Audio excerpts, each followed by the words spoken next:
একটু মনোযোগ দেবেন। হযরত আলী এমন ভাবে পিছন থেকে তীর ঢুকে গেছে, এখন তীরের শলাকা ধরি চিৎকার দেয়। সাহাবীরা বললেন, হুজুর তাহলে তীরটাকে আমরা বের করব না? রাসূল বললেন, তীর বের করতে গেলে আলীকে নামাজের মধ্যে ঢুকতে হবে। নামাজের মধ্যে যখন ঢুকে যাবে ওই সময় তোমরা তীর বের করো, কারণ আলী যখন নামাজের মধ্যে থাকে তখন আল্লাহ দুনিয়ার কোনো খেয়াল তার কলিজার মধ্যে রাখে না। সুবহানাল্লাহ জোরে কোন। হযরত আলী সেই মহব্বতে মসজিদে ঢুকে 2 রাকাত নামাজের নিয়ত করেছেন। এমন সময় ঘোড়া চোর দেখতেছে নামাজের সাইজ ভালো, খালি ঘোড়া কেন, গোটা দুনিয়া নিয়ে গেলেও বুঝতে পারবি না, এই মনে করে ঘোড়া লাগাম ধরে টানতেছে, কিন্তু ঘোড়া নড়ে না। ঘোড়া কি হয়? কারণ ঘোড়া হযরত আলীরে চিনে, কিন্তু এই চোর চিনে না। হযরত আলী যে ঘোড়ার উপর চলাফেরা করতো, ওই ঘোড়ারও কিন্তু কবর আছে, জানেন? হযরত আলী যে তরবারি ব্যবহার করত, সেই তরবারি এখনো মদিনা মিউজিয়ামে আছে। ওসমান গনি যেই কোরআন পড়তে পড়তে যেই কোরআন নিজের হাতে লেগেছে, নিজের হাতে কোরআন লেগেছে এবং কোরআন পড়ার সময় তাকে হত্যা করা হয়েছে, ওসমান গনির দেহের রক্ত সহ ওই কোরআনটা আজও মদিনায় রয়েছে। বাজানগো, হযরত আলী নামাজের মধ্যে শামিল। এমন সময় ঘোড়া চোর ঘোড়ারে টানে, কিন্তু ঘোড়া নড়ে না। অনেকক্ষণ টানার পরে যখন ঘোড়া নড়ে না, তখন চোর বলতেছে, শালা নিয়ত করলাম চুরি করার নিয়তে, এই তো নড়তেছে না, কি করি? চোর ঘোড়ার লাগাম নিয়ে যখন চলে যায়, ঘোড়া পারলাম না, কিন্তু ঘোড়ার লাগাম তার ঘোড়ার মুখে রাখতে পারি না। রাগ করে যখন ঘোড়ার লাগাম নিয়ে চলে যায়, এমন সময় হযরত আলী 2 রাকাত নামাজ শেষ করে আল্লাহর ঘর মসজিদ থেকে বের হচ্ছেন। আপনারা বলেন তো, বের হওয়ার সময় তাড়াতাড়ি বের হবে না ধীরে ধীরে? এতক্ষণ আপনি যেই জায়গায় ছিলেন ওই জায়গায় হলো রহমত। যতক্ষণ মসজিদের মধ্যে ছিলেন ততক্ষণ আল্লাহ রহমত আপনার ভিতর অবারিত নাজিল হয়েছে। যখন বের হবেন তখন আপনি মনে মনে আফসোস করে বলবেন, আল্লাহ তোমার ঘরের মধ্যে ঢুকছিলাম, ঘর থেকে বের হচ্ছে, আবার ঘরের মধ্যে ঢুকতে পারবো কিনা, সে হায়াত হয়তো আমার নাও হতে পারে, এই বের হওয়ায় হয়তো জীবনের শেষ বের হতে পারে। এই জন্য আফসোস করে বলতে হবে, আল্লাহুম্মা ইন্নী আসআলুকা মিন, আপনার পড়েন না, আল্লাহুম্মা ইন্নী আসআলুকা মিন ফাদলিক। হযরত আলী মসজিদ থেকে বের হওয়ার পরে হাতের মধ্যে 2টা দিরহাম নিয়ে, 2টা টাকা নিয়ে ঘোড়ার দিকে রওনা দিলেন। ঘোড়ার কাছে গিয়ে দেখে ঘোড়া আছে, কিন্তু ঘোড়া ধরার মানুষ নাই, ঘোড়ার মুখেও লাগাম নাই। ঘোড়া ধরার মানুষ নাই এবং ঘোড়ার মধ্যে লাগাম নাই। এখন হযরত আলী পড়েছেন বেকায়দায়। আপনারা বলেন তো, মোটর সাইকেলের যদি ব্রেক না থাকে, সে যতই দামি মোটর সাইকেল হোক যাবে? আর এখনকার ব্রেক তো হাইড্রোলিক। এক ছেলে দেখি মোটর সাইকেল নিয়ে এরকম, পিছনের চাকা মোটা, নাম নাকি R15। আমি বললাম, বেটা এই হারে গাড়ি চলালে অ্যাক্সিডেন্ট করবি রে? না হুজুর, হাইড্রোলিক, খালি ইশারা মারলি ব্রেক। ওটা বলে ধরাও লাগে না, ইশারা, খালি ইশারাতে ব্রেক হয়। এই বছর ঈদুল ফিতর দিনে 17 জন মোটর সাইকেল আলাম করছে, আপনারা জানেন না? 17 জন মরার খবর আমি পাইছি। এই গাড়ি চালাতে চালাতে 17 জন মরছে। এক বাপ ছেলে লাশ লিবার যায়, দেখে এক বেটি চোর সব মরছে। ঘরে ওই বেটি চোর ওর বেটার বল, বেটার বিয়ে হয়নি, তখন বাপ আর লাশ লেগি জনগণ বলতে চাপছে, শালা পুরা শয়তান, এর পিছনে মেয়েটা মরলে শালাকে কি করতেছে? ব্রেক ছাড়া মোটর সাইকেল যেমন, লাগাম ছাড়া ঘোড়া তেমন। এখন হযরত আলী দেখে ঘোড়া ধরার মানুষ নাই, ঘোড়ার মুখে লাগাম নাই। এখন লাগামহীন ঘোড়ার পিঠে চড়ে আল্লাহ রাস্তায় দাওয়াতের কাজ করতে যাবেন। ওমান আহসানু কাওলাম মিম্মান দাআ ইলাল্লাহ ওয়া আমিলা সালিহান ওয়া ক্বালা ইন্নানী মিনাল মুসলিমিন। ওই ব্যক্তির চেয়ে উত্তম কোনো ব্যক্তি নাই, যে ব্যক্তি মানুষকে আল্লাহ রাস্তায় দাওয়াত দেয়। এই আয়াতকে সামনে নিয়ে কিন্তু কথা বলতেছি, কিন্তু হযরত আলী পড়ছে বেকায়দায়। ঘোড়া আছে, কিন্তু ঘোড়ার মুখে কি নাই? আপনারা বলেন তো, লাগাম বোঝেন? আপনারা লাগাম বোঝেন? লাগাম ছাড়া ঘোড়ার পিঠে চড়া আর ব্রেক ছাড়া মোটর সাইকেলে চড়া একই অবস্থা। আলী চিন্তায় পড়ে গেলেন, কি করব? এমন সময় দেখে এক আল্লাহর বান্দা রাস্তা দিয়ে আসতেছে, এক আল্লাহর বান্দা রাস্তা দিয়ে আসতেছে। হযরত আলী মনে মনে নিয়ত করছে যে 2টা দিরহাম পকেট থেকে বার করছি, ওই 2টা দিরহাম আল্লাহর বান্দাকে দিয়ে বলবো, ভাই আমি আলী পড়ছি বেকায়দায়, আশেপাশে কোনো বাজার থাকলে 2টা দিরহাম দিয়ে ঘোড়ার লাগাম কিনে নিয়ে আসবা, আল্লাহ পাক তোমার হেফাজত করবে। এই নিয়ত করে হযরত আলী দাঁড়ায় আছে। এমন সময় লোকটা সীমানার মধ্যে আসলি আলী সালাম দিবে, কিন্তু হযরত আলী সালাম দেওয়ার আগেই লোকটা আলী সালাম দেয়, আসসালামু আলাইকুম আলী। জোরে কোন সুবহানাল্লাহ। হযরত আলী চমকে গেল। আমি সালাম দেবার চাইলাম, কিন্তু আমি সালাম দেওয়ার আগে লোকটা আমাকে সালাম দিয়ে বলতেছে, আলী ভাই আপনি কেমন আছেন? সঙ্গে সঙ্গে আলী বলতেছে, ওয়ালাইকুম আসসালাম ভাইজান, আপনি কি আমারে চিনেন? আপনি যে আমারে সালাম দিলেন, আমি কেমন আছি জানতে চাচ্ছেন, আপনি কি আমারে চিনেন? সঙ্গে সঙ্গে লোকটা কান ধরে বলে, আপনাকে চিনে না এমন মুসলমান দুনিয়াতে না। সুবহানাল্লাহ। খান আগেরটা কি করছিল? কথা কয় না কেন? আগেরটা কি করছিল? আপনি কে হুজুর? আর ইনি বলতেছে আপনাকে চিনে না এমন মুসলমান দুনিয়াতে নাই। আলী বললেন, তুমি আমার কেমনে চিনো? বলে, আমি চিনি মসজিদ নববীতে একদিন আল্লাহ রাসূল বললেন যে তোমরা কি জানো আমি নবীর চাইতেও একজন সম্মানিত ব্যক্তি তোমাদের মাঝখানে বসে আছে। সাহাবীরা বললেন, হুজুর আমাদের মাঝখানে না, আপনি হলেন সবচাইতে সম্মানিত। রাসূল বললেন, তোমরা বললে হবে না তো, আমার চাইতেও ভাগ্যবান একজন ব্যক্তি তোমাদের মাঝখানে বসে আছে। সমস্ত সাহাবীরা চমকে বলে, ইয়া রাসূলুল্লাহ আপনার চাইতে ভাগ্যবান পৃথিবীতে কে আছে? রাসূল বললেন, ওই ব্যক্তি হলো আমার চাইতে ভাগ্যবান যার বউটা হবে জান্নাতি নারীদের নেত্রী। বাবা আদম থেকে আমি নবী পর্যন্ত যত নবীর বিবি আছে, বিবিরা জান্নাতি, কিন্তু জান্নাতি নারীদের নেত্রী হবার পারবে না। জান্নাতি নারীদের নেত্রী হবে আমার কলিজা টুকরা ফাতেমা। ওই ফাতেমার স্বামী যিনি, তিনি হলেন পৃথিবীর ভাগ্যবান স্বামী। সুবহানাল্লাহ। হ্যাঁ, রাসূল বলেন, খাদিজা মনটা ভার করে থাকো। কারণ কি? বলে, হুজুর যে কোনো সময় আমার মৃত্যু হবে। হুজুর মরার আগে একটা খুশির খবর কি আপনি আমাকে দেওয়া যায় না? রাসূল বলেন, খুশির খবর হলো এই দুনিয়াতে 10 জন পুরুষকে আল্লাহ জান্নাতের সার্টিফিকেট দিয়েছে। কয়জন? 10 জন নারীকেও আল্লাহ জান্নাতের সার্টিফিকেট দিয়েছে। তো এখন খাদিজা বলে, হুজুর আমি এতদিন জানতাম 10 জন পুরুষকে আল্লাহ জান্নাতের সার্টিফিকেট দিয়েছে, 10 জন নারীকে। বলে, পুরুষের মধ্যে 1 নম্বর জান্নাতি হলো আবু বকর, আর নারীদের মধ্যে 1 নম্বর জান্নাতি হলো খাদিজাতুল কুবরা। কি খুশি! রাসূল বলে, খাদিজা খুশি কেন? বলে, 1 নম্বর জান্নাতি খুশি হব না? আল্লাহ রাসূল বলে, খাদিজা আল্লাহ আপনাকে জান্নাতের 1 নম্বর জায়গা দিবে, কিন্তু জান্নাতে নারীদের নেত্রী আপনি হবার পারবেন না। জান্নাতে নারীদের নেত্রী হবে আপনার কলিজা টুকরা মেয়ে ফাতেমা। খাদিজা বললেন, ইয়া রাসূলুল্লাহ আমি হলাম মা, ফাতেমা হলো মেয়ে, আমি মাকে বাদ দিয়ে আল্লাহ ফাতেমাকে সাইয়্যিদাতুন নিসা আহলিল জান্নাহ কেন ঘোষণা করলো? রাসূল বলেন, খাদিজা কারণ হলো 2টা। 1 নম্বর কারণ হলো আপনি আপনার হায়াতের 55 বছর কাফের ছিলেন, আর ফাতেমা জন্মসূত্রে জান্নাতি হয়ে জন্মেছে। কারণ মা খাদিজা যখন ঈমান গ্রহণ করছে তখন খাদিজার বয়স হলো 55 বছর। জোরে কোন কয় বছর?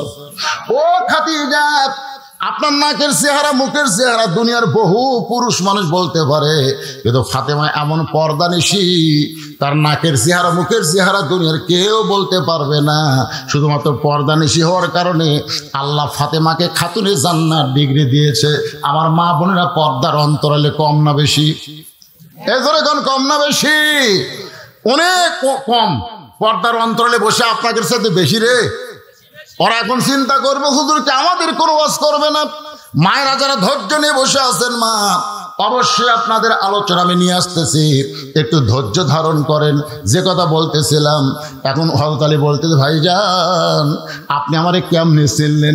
বলে, আমি আপনাকে চিনেছি আল্লাহর নবী দিয়া। নবী বললেন, সাহাবীরা রে, তোমরা কি জানো বাবা আদম থেকে আমি নবী পর্যন্ত যত নবীর সন্তান নবী হবে, জান্নাতি হবে, কিন্তু জান্নাতি যুবকদের সর্দার হতে পারবে না। জান্নাতি যুবকদের সর্দার হবে আমার কলিজার টুকরা হাসান আর হোসাইন। এই হাসান হোসেনের বাবাই যিনি, তিনি হলেন পৃথিবীর ভাগ্যবান বাবা। সেই দিন থেকে আমি জানি আপনি সাধারণ কোনো মানুষ না। সোনাল্লাহ বান্দাগণ। আলী বলতেছেন, ভাইজান তাহলে আমার একটা কাজ করে দাও। বলে, একটা কেন, 1000টা করবো। কি কাজ? বলে, 2টা দিরহাম নাও, 2টা দিরহাম নিয়ে বাজার থেকে একটা লাগাম নিয়ে আসো। এতক্ষণ কিন্তু লোকটা ঘোড়ার দিকে তাকায়নি। ঘোড়ার দিকে তাকায় বলে, হুজুর আপনি একটা জ্ঞানী মানুষ, আপনি একটা জ্ঞানী মানুষ, লাগাম ছাড়া ঘোড়া নিয়ে কেমনে বের হলেন? আলী বলতে, ভাই পরে বলবো। কেন পরে না? এটা আমার মতন মূর্খ ভুল করতে পারে, কিন্তু আপনি।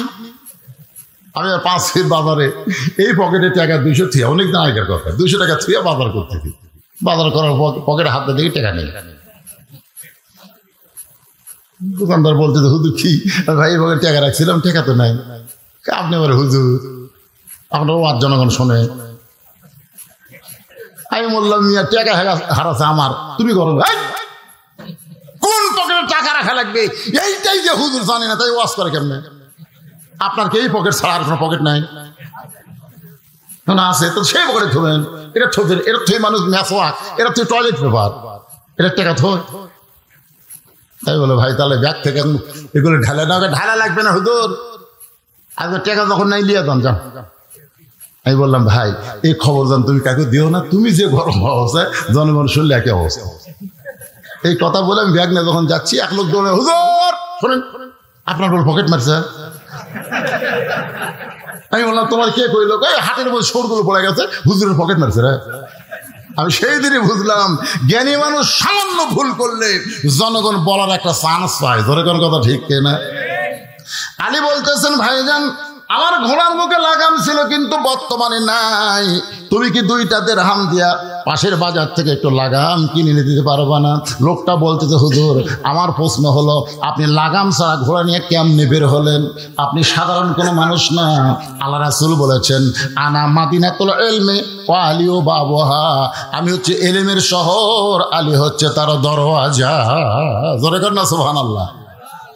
আল্লাহ রাসূলের শেষ ওসিয়তের মধ্যে একটা ওসিয়ত ছিল, তোমরা যখন কোনো বিষয়ে আটকে যাবে, আমি নবী না থাকলেও আলী তোমাদের মধ্যে থাকবে, আলী তোমাদের সেই বিষয়ে ফয়সালা করে দিবে। জোরে কর সুবহানাল্লাহ। আপনারা আলীর জীবনী পড়লে বহু কিছু জানতে পারবেন। একবার হযরত ওমর জেরুজালেমে গেছিল, খ্রিস্টানদের এলাকায়। এর শেষ পজিশনে হযরত ওমর আছে রাখাল হয়ে রশি ধরে, আর রাখাল আছে উটের পিঠে, শেষ পজিশনে। মাঝে মাঝে তো বদলাবদলি হয়েছে, একবার উমর একবার রাখাল, একবার উমর একবার রাখাল, কিন্তু লাস্টে গিয়ে উমরের ভাগ্যে পড়ছে রশি ধরে, আর রাখাল হচ্ছে উটের পিঠে। তো জেরুজালেমের খ্রিস্টানরা ভাবছে, যিনি উটের পিঠে বসে আছে তিনি হযরত ওমর। এরকম একটা চকিয়া এনে উটের সঙ্গে লাগাই বলতেছে, আমিরুল মুমিনিন আপনি সরাসরি নামতে কষ্ট হবে, এই চকিয়ার ওপর পা দেবেন। তারপরে একজন হামাগুড়ি দিয়ে বলতেছে, খ্রিস্টান আমার পিঠের ওপর পা দিয়ে আপনি আস্তে করে জমিনে নামবেন। রাখাল যখন কান্না শুরু করছে, জেরুজালেমের খ্রিস্টানরা বলতেছে, আমাদের অপরাধ কি কান্দেন? বলে, অপরাধ তোমাদের কিছু না, তোমরা আসলে চিনতেই পারতেছো না, আমি হযরত ওমর নই, আমি হলাম একজন রাখাল, আর যিনি জমিনে রশি ধরে দাঁড়িয়ে আছেন তিনি হলেন হযরত ওমর। জেরুজালেমের খ্রিস্টানরা বলে, এটা কেমনে হয়? অর্ধ পৃথিবীর খলিফা হয়ে জমিনে রশি, আর রাখাল হয়ে উটের পিঠে কেমনে হয়? রাখাল বললেন, আল্লাহর কোরআন দিয়ে যখন রাষ্ট্র চলবে, তখন নেতা আর জনগণের মধ্যে এমন ভারসাম্যতা এসে যায়। ধরে কর সুবহানাল্লাহ। খ্রিস্টানরা বলতেছে, তাহলে খামাখা আর ওই খ্রিস্টানের মধ্যে থাকবো কেন? হযরত ওমরের চরিত্র আদর্শ দেখে হাজার হাজার খ্রিস্টান ইসলাম গ্রহণ করলো। ধরে কর সুবহানাল্লাহ। কিন্তু যতগুলাই ছিল তাদের মধ্যে সবাই ইসলাম গ্রহণ করলে একজন বেকা ছিল। বেকা বেকা বোঝেন না? এখানে অনেক মানুষ কিন্তু আজকে ওয়াজ শুনে বুঝতেছে, আমলের নিয়ত করছে, কিন্তু কতগুলো লোক চিন্তা করে যা আসলাম তাই। আগেও যা পরেও তাই, আগে এশার নামাজও পড়েনি, ও আসে শেষে ফজর সেটাও পড়বি না, আগেও যা পরেও তাই। কুত্তার নেদের মতন বেকা আছে না নাই, দরকার আছে না নাই? তো ওই বেকা ওই মারছে দৌড়, ইমান গ্রহণ না করে এক দৌড়ে পাদ্রির কাছে গেছে। খ্রিস্টান ধর্ম যারা প্রচার করে এদেরকে বলা হয় পাদ্রি। হিন্দুদের মধ্যে হলো বামন, আর মুসলমানের মধ্যে হলো পীর। আমরা মৌলানারা কিন্তু তেমন সম্মানী না, মুসলমানের মধ্যে সবচাইতে সম্মানী হলো পীর সাহেব। ধরে কোন কি সাহেব?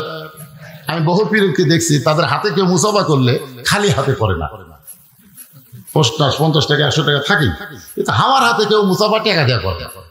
তখন আমি বুঝি এই হাতের চাইতে হাতের দাম বেশি পারে। তো মুসলমানের মধ্যে পীর, হিন্দুদের মধ্যে বামন, খ্রিস্টানদের মধ্যে পাদ্রী। ওই বেকা দৌড়ে গিয়ে বলে, হুজুর ঘরের মধ্যে বসে জিকির মারেন, মদিনার থেকে উমর এসে সবগুলো মুসলমান করছে। পাদ্রী খুব চালাক চতুর মানুষ, এক দৌড়ে গিয়ে বলে, উমর আমিও তোমার হাতে মুসলমান হওয়ার চাই। ওমর ফারুক বললেন, আপনার মতন মহান ব্যক্তি যদি ঈমান গ্রহণ করে, ইসলামের প্রতি চলা বড় সহজ হয়ে যাবে। তাহলে আপনি পড়েন কলেমা। পাদ্রী বলতে যে পড়ার আগে আমার 4টা প্রশ্ন আছে, উত্তর দিবার পারলে মুসলমান হব, নচেত কিন্তু মুসলমান হব না। ওমর ফারুক বলে, পাদ্রী রে কি প্রশ্ন? বলে 1 নম্বর প্রশ্ন হলো, পৃথিবীর এমন কোন জায়গা সূর্যের আলো একবার পড়েছে কিয়ামত পর্যন্ত ওই জায়গায় সূর্যের আলো পড়বে না, ওই জায়গার নাম বলতে হবে। এই ওমর, আমার 2 নম্বর প্রশ্ন হলো, পৃথিবীর এমন কোন কবর যেই কবরটাও জীবিত, কবরের মধ্যে লাশটাও জীবিত, ওই কবর এবং লাশের নাম বলতে হবে।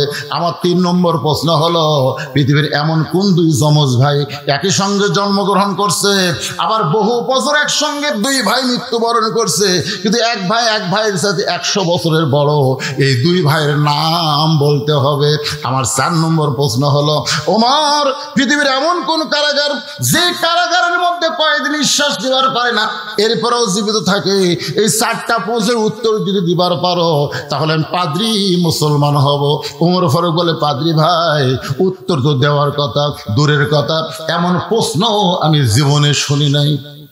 ওমর ফারুক উত্তর দিবার না পারে, তখন পাদ্রী আর ঈমান গ্রহণ করে নাই। ওমর ফারুক জেরুজালেম থেকে যখন মদিনায় আসলেন, আলীর সঙ্গে দেখা। আলী বলতেছে, আমিরুল মুমিনিন জেরুজালেমের খবর কি? ওমর ফারুক বললেন, হাজার হাজার খ্রিস্টান মুসলমান হয়েছে, কিন্তু একটা পাদ্রী মুসলমান হবার চেয়ে হইল না। ওমর ফারুক বললেন, আলী আমাকে 4টা প্রশ্ন করেছে, উত্তর দিবার পারলে মুসলমান হতো, কিন্তু আমি উত্তর দিবার পারি নাই বলে সে মুসলমান হয়নি। আলী বলতে কি প্রশ্ন করছে? ওমর ফারুক বলে, 1 নম্বর প্রশ্ন হলো, পৃথিবীর এমন কোন জায়গা সূর্যের আলো একবার পড়েছে কিয়ামত পর্যন্ত পড়বে না, ওই জায়গার নাম কি?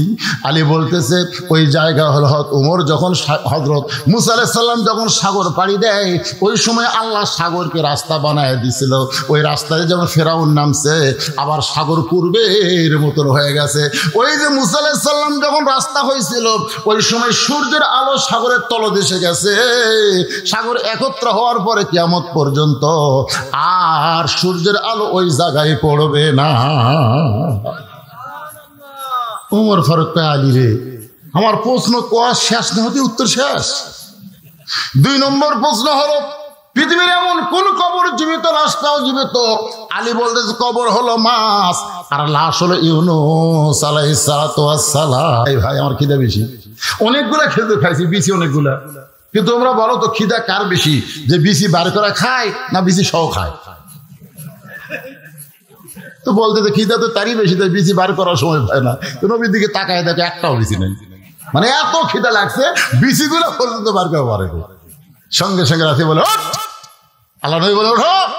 আলীকে উঠায় নিয়ে বুকের সঙ্গে জাপটে ধরে বলেন, আলী রে, আমি হলাম এলেমের শহর, তুই হলি সেই শহরের দরওয়াজা। ধরে কোন সুবহানাল্লাহ।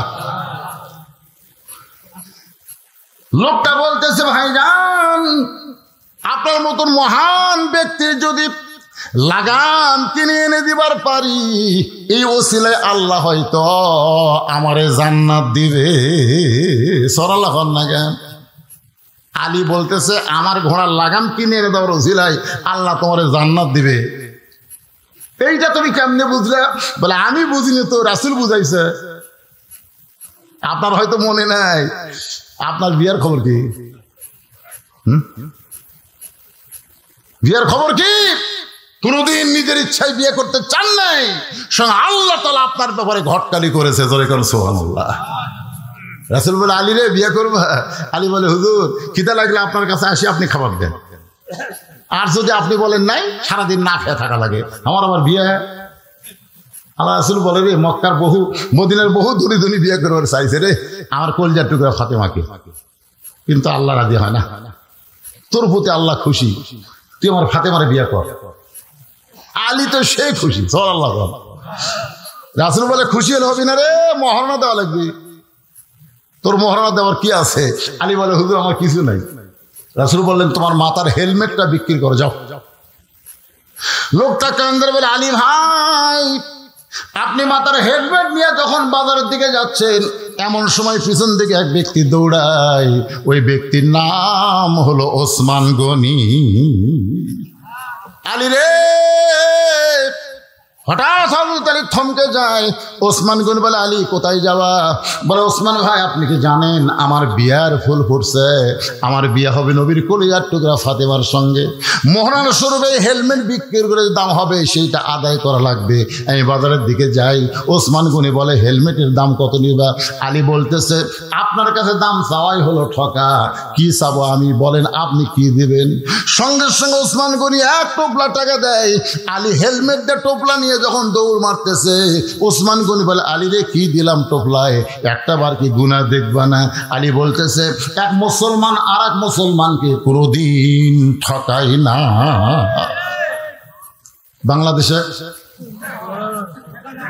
বাংলাদেশে যত ঠকাই কোন মাসে? কথা কন না কেন, কোন মাসে? হায় হায়, এত ঠকায়। কিন্তু হযরত আলী বলতেছে, এক মুসলমান আর এক মুসলমানকে কোনোদিন ঠকায় না। ওসমান গনি বলে, গুনিয়ে দেখা সুন্নত।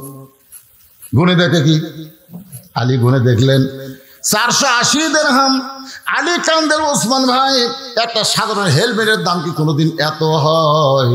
ওসমান গনি বলে, আলী রে গোটা পৃথিবী বিক্রি করে দিলেও আসাদুল্লাহ গালিবের হেলমেট কেউ কিনতে পারবে না। তোমার হেলমেট কেউ মাথায় দেওয়ার পারবে? তোমার হেলমেট তোমার আমি দিয়ে দিলাম। সঙ্গে সঙ্গে আলী কান্দে, ওসমান ভাই আজকের এই বিপদের দিনে আমার হেলমেট কিনলেন, আমার হেলমেট আমারে দিলেন, কারণ কি? ওসমান কান্দারও শুধুমাত্র জান্নাতের আশা। ওসমানের মতন মহান ব্যক্তি যদি আপনার বিবাহের সময় হেলমেট কিনে আবার হেলমেট ফেরত দেয় জান্নাতের আশায়, তাহলে আপনার ঘোড়ার লাগামটা আমি কিনে দেব কেবলমাত্র জান্নাতের আশা। আমাদের জান্নাতের দরকার আছে না নাই? আলী লোকটাকে 2টা দিরহাম দিল, ওই 2 দিরহাম নিয়ে বাজারে গেছে। গোটা বাজার ঘুরতেছে, ঘোড়ার লাগাম নেই। যেখানে যায় কয়, ভাই আমাদের এই বাজারে তো ঘোড়ার লাগাম বিক্রি হয় না রে, এখানে হয়তো পাওয়া যাবে না, আপনি আর এক বাজারে যান। লোকটা চিন্তায় পড়ে গেছে, তাহলে আর এক বাজার কোন দিকে? এমন সময় ওই লাগাম চোর। ধরে কোন কি চোর? কে নিবা লাগাম, কে নিবা লাগাম? লোকটা দৌড়েছে বলে, ভাই গোটা বাজার খুঁজে তখন লাগাম নাই, তুমি লাগাম বিক্রি করতে আইছো, দাম কত নিবে? বলে 2 দিরহাম। সঙ্গে সঙ্গে 2 দিরহাম দিয়ে হাত ধরে বলতেছে, আল্লাহ তোমাকে জান্নাত দিক। তুমি করছো কে রে? আপনারা কি মনে করেন? সুদারু ঘুষারু 10,000 টাকা দান করলো, আর একটা গরিব মানুষ 20 টাকা দান করলো, আল্লাহর কাছে কোনটার দাম বেশি? কিন্তু বক্তারা 20 টাকা যে দান করছে ওর খবরই নাই, লিয়ে থুয়ে দিছে, আর 10,000 দিলে হাত তুলে, আল্লাহ আল্লাহ কাছে যত দোয়া কর কবুল হবে না, যতই দোয়া কর কবুল হবে না। আল্লাহ মানুষের অন্তর জামি। ধরে কোন কথা ঠিক কিনা? কথা অন্তরের খবর জানে খে। যেই বলছে ভাই আল্লাহ আপনাকে জান্নাত দিবে, সঙ্গে সঙ্গে লাগাম চোরা চমকে উঠছে, কারণ জানে এই লাগাম হলো চুরি করা, এইটা বিক্রি করে কোনোদিন জান্নাত পাওয়া যায়? কথা কন না কেন? যায়। চুরি করা, ঘুষ খাওয়া, সুদ খাওয়া, টাকা দান করলে জান্নাত পাওয়া যাবে না। হালাল কামাই থেকে অল্প দান করেন, ওই দানটা আল্লাহকে দোস্ত বানায় দিবে। রাসূল বলেছেন, সফি হাবিবুল্লাহ, যারা দান করবে তারা আল্লাহর দোস্ত। ধরে কোন সুবহানাল্লাহ। লোকটা লাগাম নিয়ে হযরত আলীর কাছে গেছে। হযরত আলী লাগাম দেখার সঙ্গে সঙ্গে কান্না শুরু করেছে। লোকটা বলে ভাইজান এই লাগামটা আপনার পছন্দ হয় নাই। লাগাম দেখার সঙ্গে সঙ্গে কান্না শুরু করে দিলেন। আলী ঘোড়ার মুখে লাগাম নাই বলতে, ভাই রে, যেইটা বান্দার জন্য হালাল ছিল সেইটা কর্মদোষে হারাম হয়ে গেল। আমার কথা কি আপনার বুঝবার পারছেন? রে পানি সচ্চর করে পড়তেছে রে, এর কেউ নাই। আমি কি কথা বললাম? যেইটা বান্দার জন্য কি ছিল, হালাল ছিল, সেইটাই কর্মদোষে হারাম হয়ে গেল। আপনি যতই চেষ্টা করেন 5 তলা 7 তলা 10 তলা বিল্ডিং বানান, আপনি গুদামজাত যতই খাদ্য করেন, ব্যাংকে লক্ষ লক্ষ কোটি টাকা কামাই করলেন, আপনি বলেন তো আপনার রেজেকের বাইরে কি আপনি খেতে পারবেন? এ কথা কর না কেন? আপনার যতটুকু শান্তি আল্লাহ দুনিয়াতে দিছে তার সাথে বেশি শান্তি আপনি করতে পারবেন? 3 তলা 4 তলা বানায় গেটের দরজার যখন চাবি লাগায়, জাপানি চাবি লাগার পরে টানতেছে, ঘরের মধ্যে যায় ছিটকে তুলে দেয়, আবার ঘুমের বড়ি খায়, ঘুমাবার চায়, তারপরে শান্তি নেই, চোখ লাটার মতন করে থাকে। বউকে কে গো, গেটের তালা দিলে, ঘরত ছিটকি দিলে, আবার ঘুমের বড়ি খেলে, আবার এসি দিয়া তুমি, তাও ঘুম ধরে না। কিছুক্ষণ পরে একটা নাক ডাকার শব্দ আসতেছে, কে রে? আমার ঘুম ধরে না, আমার বাড়ির আশেপাশে লাখ ডাকে, কে রে? ওই বারান্দাতে এসে তাকায় দেখে ওর গেটের কাছে একটা ভুটভুটি তেল ফুরে গেছে। ওই ভুটভুটি এখন বাড়ির না যায়, ওই ভুটভুটির উপরে লাখ ডাকে ঘুম পাড়তেছে। দেখছেন, 3 তলা বাড়ি আছে কিন্তু শান্তির ঘুম আল্লাহ কাড়ে দিচ্ছে। ওর বাড়ি নেই, রাস্তার মধ্যে ভুটভুটির উপর লাখ ডাকে ঘুমায়। কি একজনের সামনে 10 আইটেমের খাওয়া, ওই খালি দেখতেছে আর চিন্তা করতেছে, ওটার মধ্যে ডায়াবেটিস বেশি, এর মধ্যে হার্ট অ্যাটাকের সম্ভাবনা আছে, না দরকার নেই। এই লুছানা আছে, এই লুছানা সাইডে ওর ড্রাইভার কয় হাওয়া দে, খাওয়া কাক কয় তোকে দেখে দেবো, জোরে কোন কথা ঠিক। ড্রাইভারের সামনে তখন দিতে সমানে মারতেছে, ওই খালি দেখার কয় ভাই রে আমার টাকা আছে খাওয়া নাই, আর তোর টাকা নাই খাওয়া আছে। সুবহানাল্লাহ কর না কেন? শান্তি দেওয়ার মালিককে। শান্তি যদি চান এরকম কোরআনের মাদ্রাসাকে আপনার এলাকায় জিয়ায় রাখতে হবে। আজকে মুসলমান ফিলিস্তিনিরা আজকে আল্লাহর ঘর কাবার জন্য, বাইতুল মুকাদ্দাসের জন্য জীবন দেয়। আজকের এই কোরআন বাংলাদেশে বিজয়ের জন্য আমরা কারা কারা জীবন দেওয়ার চাই, আল্লাহকে 2 হাত তুলে একটু দেখাবো কারা কারা জীবন দেব।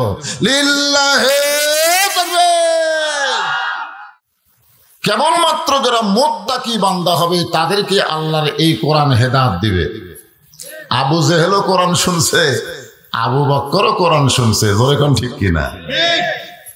হযরত আবু বকর নবীর সামনে বসে কোরআন শুনছে, আর আবু জেহেল চোরের মতন চুপি চুপি কোরআন শুনছে। দুটাই শোনা, দুটা কি এক? একটা হলো শোনা সামিনা, খালি শোনা, আর একটা হলো সামিনা ওয়া তাআনা, শুনতে হবে আমল করার নিয়তে।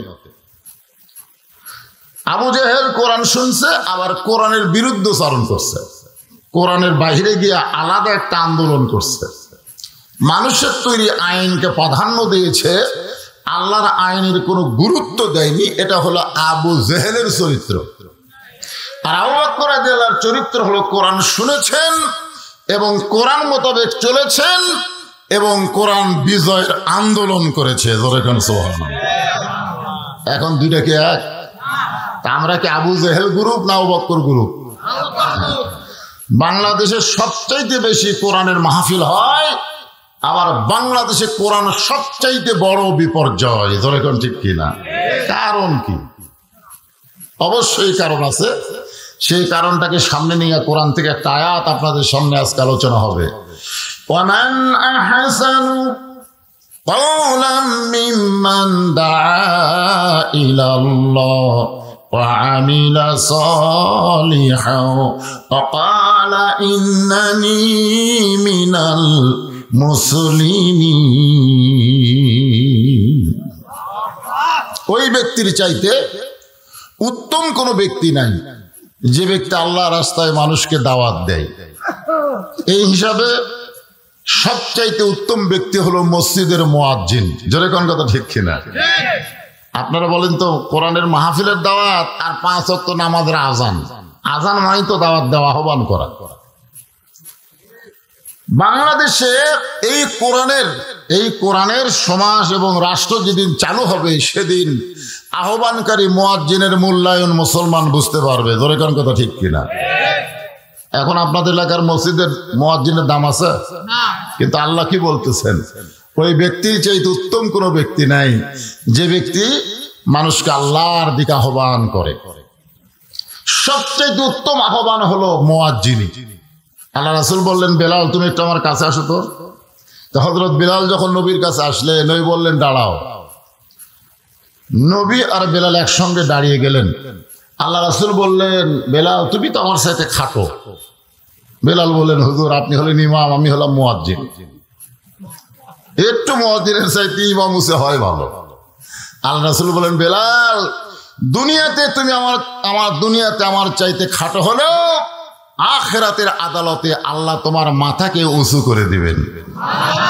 শুধু মাথাটা উঁচু করবেন না, আল্লাহ তাআলা একটা টুপি তোমার মাথায় পরিধান করে দিবে, যে টুপিটা পূর্ণিমার চাঁদের চাইতেও বেশি আলোকিত হয়ে যাবে।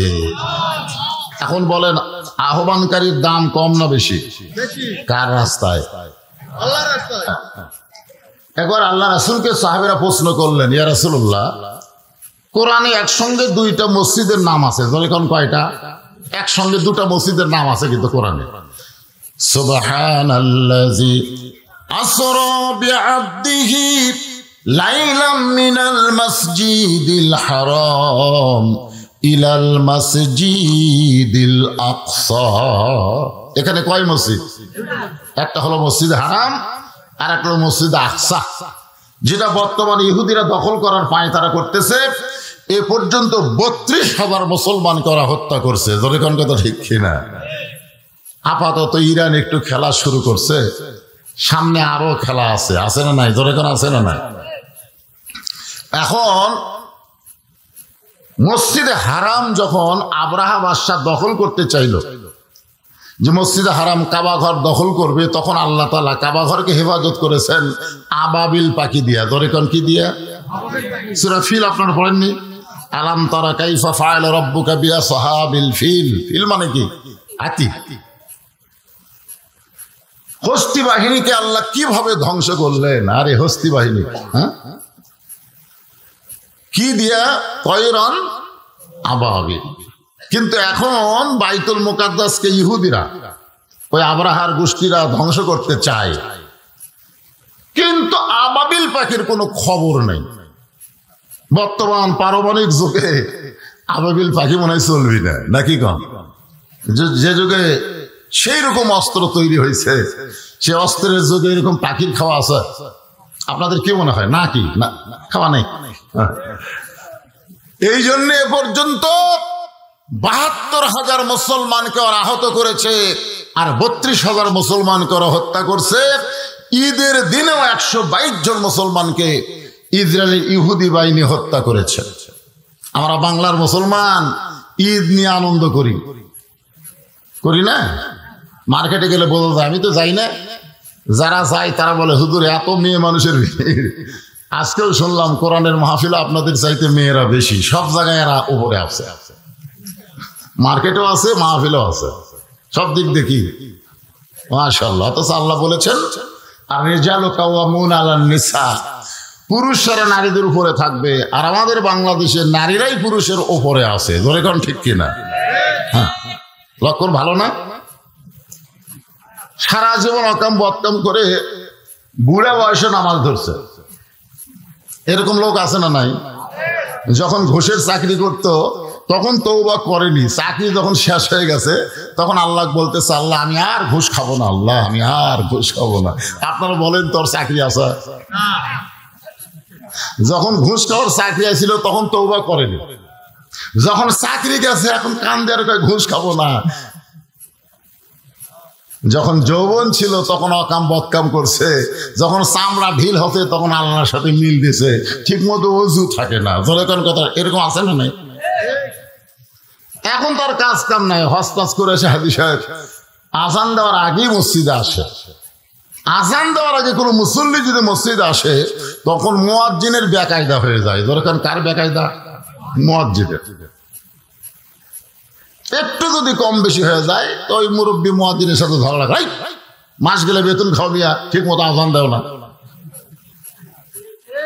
হাজি সাহেব ফজরের আগ দিয়ে চলে আসে, আসে দেখে মুয়াজ্জিন আজান দেয়, কারণ মুয়াজ্জিন জানে হাজি খুশি করবার গেলে টাইম মতো আজান দেওয়া লাগবে। যেরকম কি মতো আজান দিয়ে মুয়াজ্জিন যায় গোসল করে, ফজরের আজান দিয়ে দেয় গোসল করে।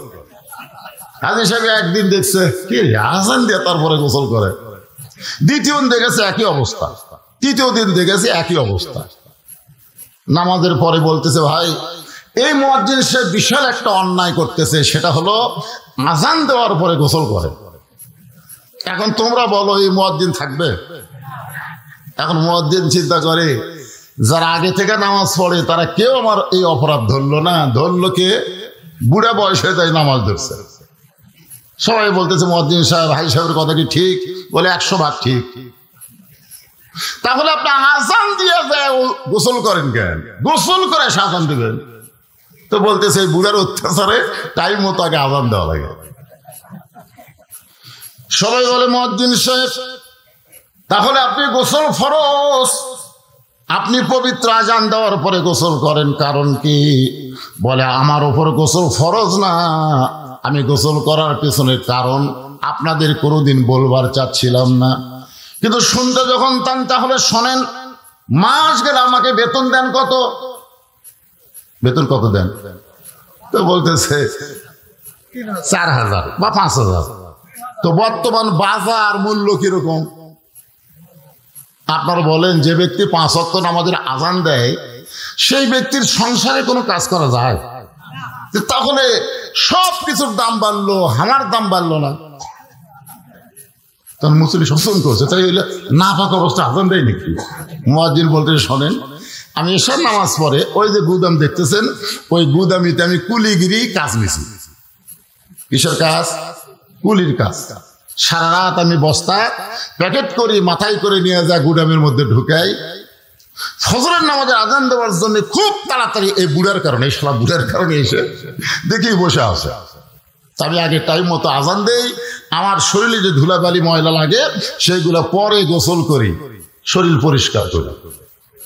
এখন আপনারা বলেন যেই মুয়াজ্জিনকে হাদিয়া দেন মুয়াজ্জিনের সংসার চলে না, সেই মুয়াজ্জিনের উপরে কোনো তদারকি মুসলমানের জায়েজ? কথা কন না কেন? এইটা কেন বললাম? এইটা বলার পিছনে কারণ হলো ওয়ামান আহসানু قولا ممن دعا إلى الله وعمل صالحا وقال إنني من المسلمين। মা ফাতেমা যখন দুনিয়া থেকে বিদায় নিল তখন হযরত আলী পড়ে গেলেন বেকায়দায়। ধরে কোন কি কায়দায়? 6 মাস আগে নবী চলে গেছে। 6 মাস আগে কি আছে? আল্লাহ নবী চলে গেছে। 6 মাস পরেই নবীর মেয়ে ফাতেমা দুনিয়া থেকে বিদায় নিল। হযরত আলী কিন্তু পরে আর একটা বিয়ে করছিলেন। সে বিয়ার ঘটনা আমি বলার উদ্দেশ্য না, আমার কথা হলো হযরত আলী নবীর সাহাবীদের মধ্যে সবচেয়ে বেশি জ্ঞানী ছিলেন। সর্বপ্রথম নবীর সাহাবীদের মধ্যে যিনি 30 পারা কোরআনের হাফেজ হয়েছেন তার নাম হলো হযরত আলী। ধরে কোন সুবহানাল্লাহ।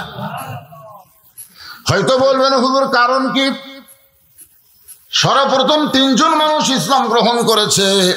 একজন হলো নারী, তার বয়স হলো 55 বছর। বয়স কয় বছর? একজন পুরুষ মানুষ যার বয়স হলো 35 বছর। একজন বালক যার বয়স হলো 8 বছর। এখন আপনারা বলেন এই মাদ্রাসায় 35 বছরের, 37 বছরের, 19 বছরের, 22 বছরের ছাত্র আর 8 বছরের ছাত্র যদি কোরআন মুখস্থ করতে চায় আগে মুখস্থ করবি কে? কেন করবে? 8 বছরের বউ নাই, সোল নাই, টেনশন নাই, পরে একটাই খালি কোরআন। সুবহানাল্লাহ না কেন? আবু বকর রাদিয়াল্লাহু যখন ইসলাম গ্রহণ করছে তখন তার বউ সোল ছিল। উমর ফারুক যখন ইসলাম গ্রহণ করছে তখন তার বউ ছিল। কিন্তু হযরত আলী যখন ঈমান গ্রহণ করছে তখন বউ নাই, সোল নাই। এজন্য একটাই কাম, কোরআন কি সব সময় কোরআন। সর্বপ্রথম 30 পারা কোরআন যিনি হেফজ করছেন তার নাম হলো হযরত আলী। আল্লাহ রাসূল তার মাথায় পাগড়ি পরানোর সময় বলেছিলেন আনা মাদিনাতুল ইলমি ওয়া আলিউ বাবুহা। আমি হচ্ছে এলেমের শহর, আলী হচ্ছে তার দরওয়াজা। সুবহানাল্লাহ। যখন নবীও চলে গেলেন, বিবি ফাতেমাও দুনিয়া থেকে চলে গেলেন, তখন হযরত আলী একজন সাহাবী আবু যর গিফারি, ধরে বলেন নাম কি? আবু যর গিফারির উপরে হাসান হোসেনের দায়িত্ব দিয়া তিনি দাওয়াতের কাজে বের হয়ে গেলেন। কারণ কোরআনে এখানে আল্লাহ বলতেছেন ওই ব্যক্তির চাইতে উত্তম কোনো ব্যক্তি নেই যে আল্লাহ রাস্তায় মানুষকে দাওয়াত দেয়। ধরে কোন কি দেয়? সেই সময় সবচাইতে দ্রুতগামী যানবাহনের নাম ছিল ঘোড়া। সেই ঘোড়ার পিঠে চড়ে তিনি দাওয়াতি কাজ শুরু করলেন। তিনি ঘোড়ার পিঠে চড়ে যখন দাওয়াতের ময়দানে যাচ্ছেন, দাওয়াতের কাজে যাচ্ছেন, যেখানে টার্গেট করেছেন ওই এলাকার দিকে রওনা দিয়েছেন। এমন সময় দেখতে পায় রাস্তার পাশে সুন্দর একটা মসজিদ গড়ে উঠছে। সুবহানাল্লাহ। সুন্দর একটা মসজিদ গড়ে উঠছে। আপনার বলেন তো, রাস্তা দিয়ে যাওয়ার সময় কোনো মসজিদ দেখেন খুশি হন না বিরক্ত হন? তো বর্তমান সরকার তো রাস্তার ধারে ধারেই 564টা মডেল মসজিদ বানাচ্ছে। খুশি না বেজার?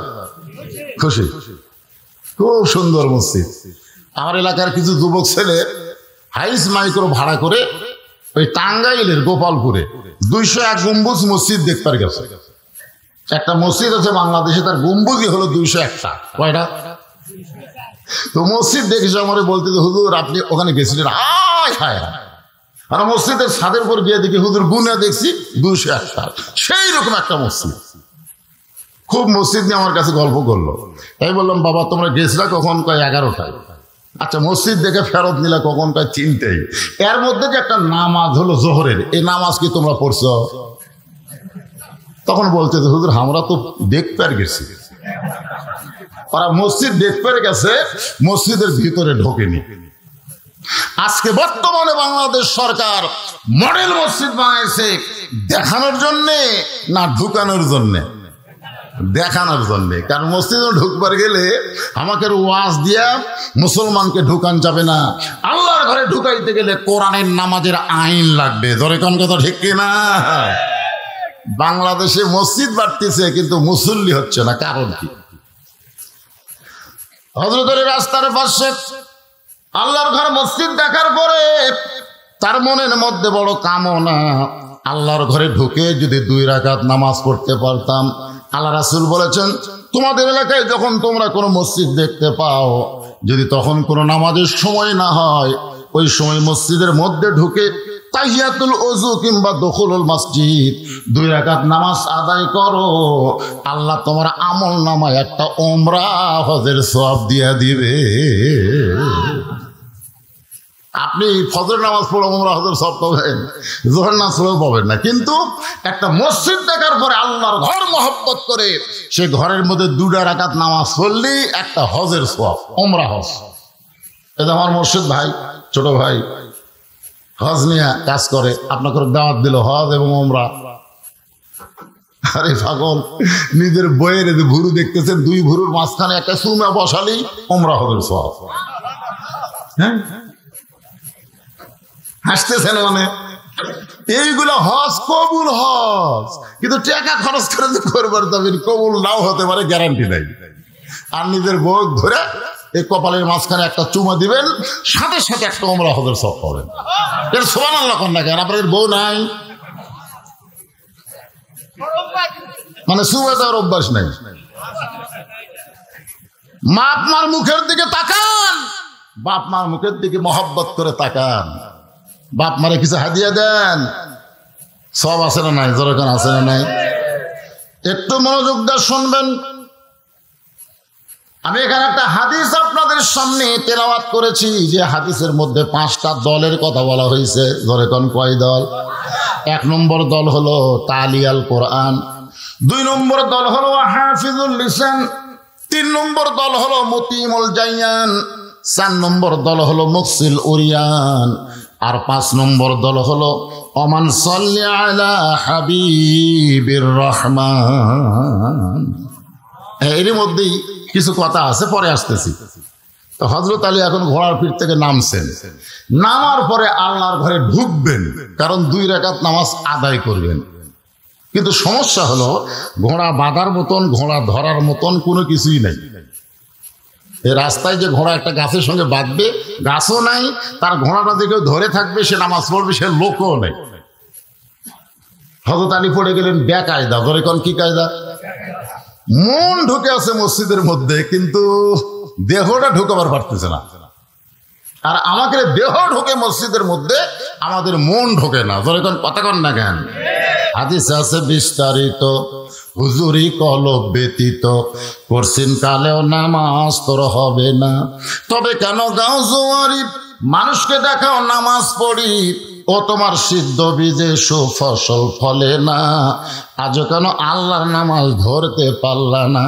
আল্লাহ কয় নামাজের জোরে ফায়সাকাত যাবে দূরে, পাক কোরআনে রয়া আছে ঘোষণা। এখন আকাম কুকাম নামাজ রোজা একসাথে বান্ধিয়া বোঝা, জাহান্নামে দিয়াছো রওয়ানা। আজও কেন আল্লাহর নামাজ ধরতে পারলা না? হযরত আলীর মন মসজিদের মধ্যে ঢুকছে, কিন্তু দেহ ঢুকবার পারতেছে না ঘোড়ার কারণে। ধরে কোন কিসের কারণে? আচ্ছা, ঘোড়াটা যদি না থাকতো, এই জন্য আল্লাহ কোরআনে বলেছেন ইন্নামা আমওয়ালুকুম ওয়া আওলাদুকুম ফিতনা, নিশ্চয়ই তোমাদের সম্পদ এবং তোমাদের সন্তান তোমাদের বিপদের কারণে। অধিকাংশ মানুষ সন্তানের কারণে আর সম্পদের কারণে জাহান্নামত যাবে, অধিকাংশ মানুষ। এই কথাটা শোনেন, যে বাপ তার ছেলেকে মেয়েকে ঠিক মতো কন্ট্রোল করবার পারে না, ওই বাপ যদি কন্ট্রোলিং পাওয়ার ছাড়িয়ে দেয়, মানুষ হই না। আপনারা বলেন তো, ওই বাবা জান্নাতে যাবে? তুমি মানুষ করতে পারবা না, জন্ম দিলে কেন? জন্ম যখন দিলে টাইম মতো মানুষের চেষ্টা করলে না কেন? আল্লাহ রাসূল বলেছেন 7 বছর থেকে তালিম দাও, আর 10 বছর থেকে জোর করে নামাজ ধরাও। কয় বছর থেকে? 7 বছরের বাচ্চা নামাজ শিক্ষা দেবেন, আর 10 বছরে যদি যাওয়ার না চাই ঘাড় ধরে নিয়ে যাবেন। 2 বছর 12 বছর পর্যন্ত আপনার সন্তানকে যদি আবার নামাজ পড়াবার পারেন, ওই সন্তান কোনোদিন আর খারাপি করবে না। সমস্ত অশ্লীলতা খারাপি থেকে একমাত্র হেফাজত করে নামাজ। জোরে কোন কথা ঠিক কিনা? করছেন? আর হাতে একটা মোবাইল দিয়ে দিচ্ছেন, ওই গেলে সমানই ঘুরতেছে। আমাদের বক্তা পর্যন্ত খাতির করে না। গত পরশুদিন আমি এক জায়গায় ঘুমাইছি, অসুস্থ একটু শরীর, 2-3 ছেলেকে আমার রাখতে, হুজুর ওঠেন। আমি লাভ দুটো বলে, বাকি আছে একটু সেলফি হুজুর। আমার মতন ঘুমন্ত হুজুরকে চেতন করার ছবি তুলবি। দেখি দেখে ছোট থেকে বড় পর্যন্ত সবার হাতে একটা করে মোবাইল। আপনারা বলেন তো, যে ছেলে নামাজ পড়ে না, ওর হাতে যদি মোবাইল থাকে, জানলা দরজা বন্ধ করে অশ্লীল ভিডিও দেখতে পারে। ধরে কোন কথা ঠিক কিনা? যে নামাজই পড়ে না। আর যেই ছেলে নামাজ পড়ে, ওর কাছে মোবাইল থাকলেও অশ্লীল ভিডিও দেখতে পারবে না। দেখবার গেলেই তার ইমান বলবে, কেউ না দেখলেও তোকে আল্লাহ দেখতেছে। ধরে কোন কথা ঠিক কিনা? একটু মনোযোগ দেবেন। 2 নম্বর হলো সম্পদ। যাদের সম্পদ আছে তারা আসলে বিপদের মধ্যে পড়ে গেছে। সম্পদ যাদের আছে, 2.5 টাকা যাকাত দেওয়া লাগবে। ধরে কোন কথা ঠিক কিনা? কিন্তু ঠিক মতো দিবার না পারে, ওই যতই নামাজ পড়ুক রোজা করুক, ওর কোনো কিছু আল্লাহর দরবারে কবুল হবে না। আর কবরে যাওয়ার সাথে সাথে ওই টাকাগুলো সাফ হয়ে ওকে দংশন শুরু করবে। বিপদ আছে না নাই? এটা কি আমার কথা না আল্লাহর কথা? নামা আমওয়ালুকুম ওয়া আওলাদুকুম ফিতনা, নিশ্চয়ই তোমাদের সম্পদের সন্তান হলো বিপদের কারণ। হযরত চিন্তায় পড়ে গেলেন, মন মসজিদের মধ্যে গেছে, কিন্তু দেহ ঢুকাবার পারতেছে না এই ঘোড়ার কারণে। ঘোড়া বাঁধারও গাছ নাই, ধরারও কোনো মানুষ নেই। এমন সময় হয়তো দেখতেছে একজন আল্লাহর বান্দা রাস্তা দিয়ে আসতেছে। আলহামদুলিল্লাহ। এমন সময় হয়তো দেখতে পাই একজন আল্লাহর বান্দা কি আসতেছে, রাস্তা দিয়ে আসতেছে। হয়তো মনে মনে নিয়ত করছে, ওই বান্দারা যখন আমার কাছে আসবে, আসা মাত্রই তাকে সালাম দিব। কি দিব? সালাম দিয়ে ওর হাতে ঘোড়াটা দিয়ে আমি 2 রাকাত নামাজ পড়বো, এই বিনিময়ে ওকে 2টা দিরহাম দিয়ে দিব। সুবহানাল্লাহ বলেন। এমনি এমনি না, একটু হাদিয়া দিব। লোকটা যখন সীমানার মধ্যে আইছে, সঙ্গে সঙ্গে হযরত আলী সালাম দেয়। কথাবার্তা বলার আগেই সালাম দেওয়া, রাসূল বলেছেন আসসালামু ক্বাবলাল কালাম, কোনো কথাবার্তা বলা যাবে না, কথার শুরুতেই সালাম দিয়ে শুরু করা লাগবে। এটা কার হাদিস?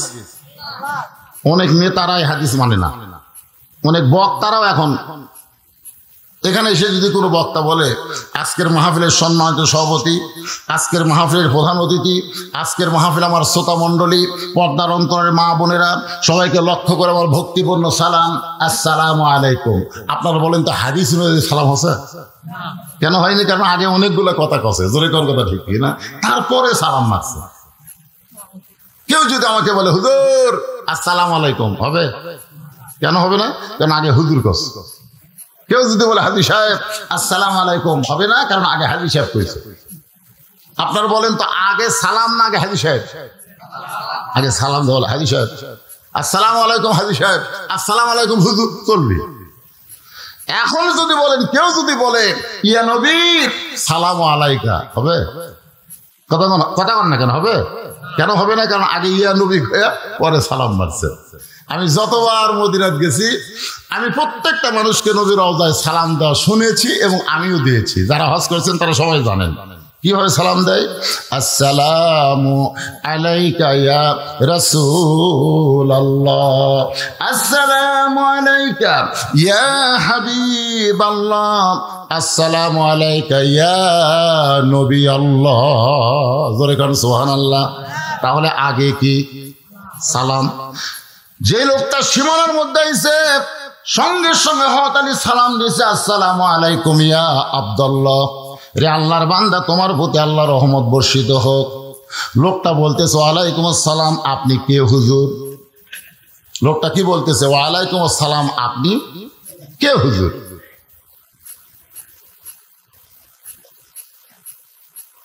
বলতেছে মাঝে মাঝে জায়গা খালি আছে, মাঝে মাঝে।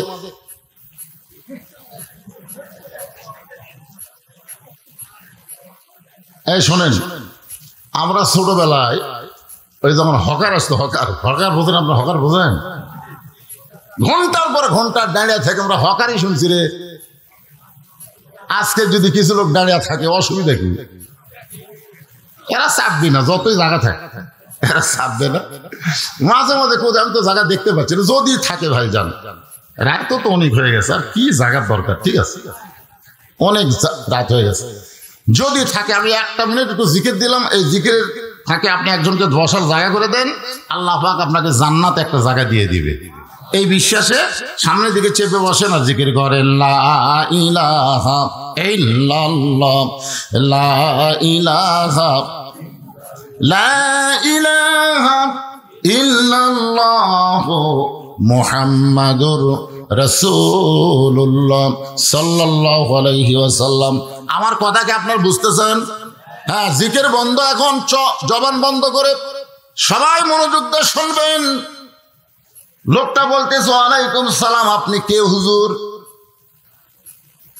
আপনারা বলেন তো ওয়ালাইকুম সালাম বলে যখন বলতে যে কে হুজুর, ওই লোকটাকে হযরত আলীরে চিনে? চিনে? চিনে না? আমি যদি আপনাদের এলাকায় এসে কাউরে সালাম দেয় আর ও যদি বলে ওয়ালাইকুম সালাম, আপনি কে হুজুর, তখন বোঝা যাবে ও আমারে চিনে না। জোরে কারণ ঠিক কিনা? ওই জীবনে আমার ওয়াজ শুনে নাই, চিনবে না। কিন্তু যেই ব্যক্তি আমারে চিনে সে কোনোদিন বলবে না আপনি কে হুজুর। যেই বলতেছে ওয়ালাইকুম আসসালাম, আপনি কে হুজুর, হযরত আলী চমকে উঠলেন। হযরত আলী চমকে উঠলেন, আমারে চিনে না এমন মানুষও দুনিয়াতে আছে। আছে না নাই? কথা কোন আছে না নাই? সাইদ হুজুরকে চিনে না এমন মানুষও দুনিয়াতে আছে। আছে না নাই? কথা কোন আছে না নাই?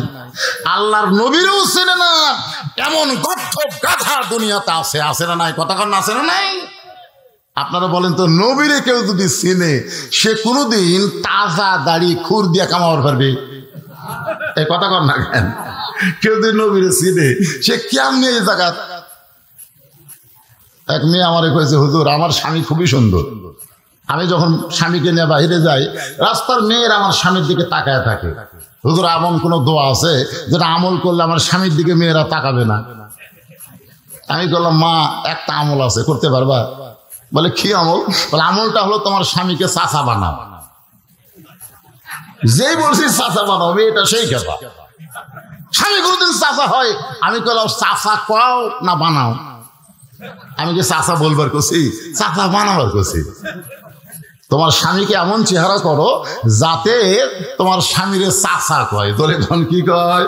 বাপ দাড়ি কামায় তাক কয় ভাই, বেটা দাড়ি রাখছে তাক চাচা কয়। এরকম মানুষ আছে না নাই? তোরে কেন আছে না? হ্যাঁ, ওই স্বামীর হাত পা ধরে অনেক অনুরোধ বিনোরোধ করে স্বামীর দাড়ি রাখাইছে, এখন দাড়ি 4 আঙ্গুল হয়ে গেছে। এখন স্বামীর নিয়ে বাইরে গেলে মেয়েরা তো কেউ স্বামীর দিকে তাকায় না, আর স্বামীর দিকে কোনো মানুষ তাকায় না, কেউ তাকায় সালাম দেখে চাচা কেমন আছেন। তখন বউ করে জাগলে আমার স্বামী যখন চাচা কাছে তাহলে আর কোনো শয়তান থাকলো না। বলে কোন কথা ঠিক কিনা? একটু মনোযোগ দেবেন। চিনা একটা ব্যাপার, একটা জানা একটা চিনা। এই যে কোরআনের মাহফিল আপনার বসে আছেন, এই কোরআন থেকে হেদায়েত নিতে গেলে আগে কোরআনকে আমাদের জানা লাগবে, তারপরে জানতে গিয়ে কোরআনকে আমাদের চিনা লাগবে। যে কোরআন ধরতে গিয়ে বলা হয়েছে লা ইয়ামাসসুহু ইল্লাল মুতাহহারুন, ততক্ষণ পর্যন্ত কোরআন স্পর্শ করতে পারবা না যতক্ষণ তুমি পবিত্র না হবা। যেই কোরআন নাজিল হওয়ার কারণে যে রাতে নাজিল হয়েছে ওই রাতের দাম 1000 মাসের চাইতেও বেশি।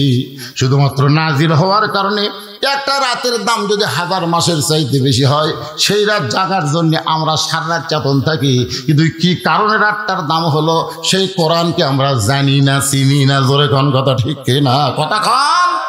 আপনারা বলেন তো, লাইলাতুল কদরে খায়রুম মিন আলফি শাহর, লাইলাতুল কদর রাত 1000 মাসের চাইতে উত্তম হওয়ার কারণ কি?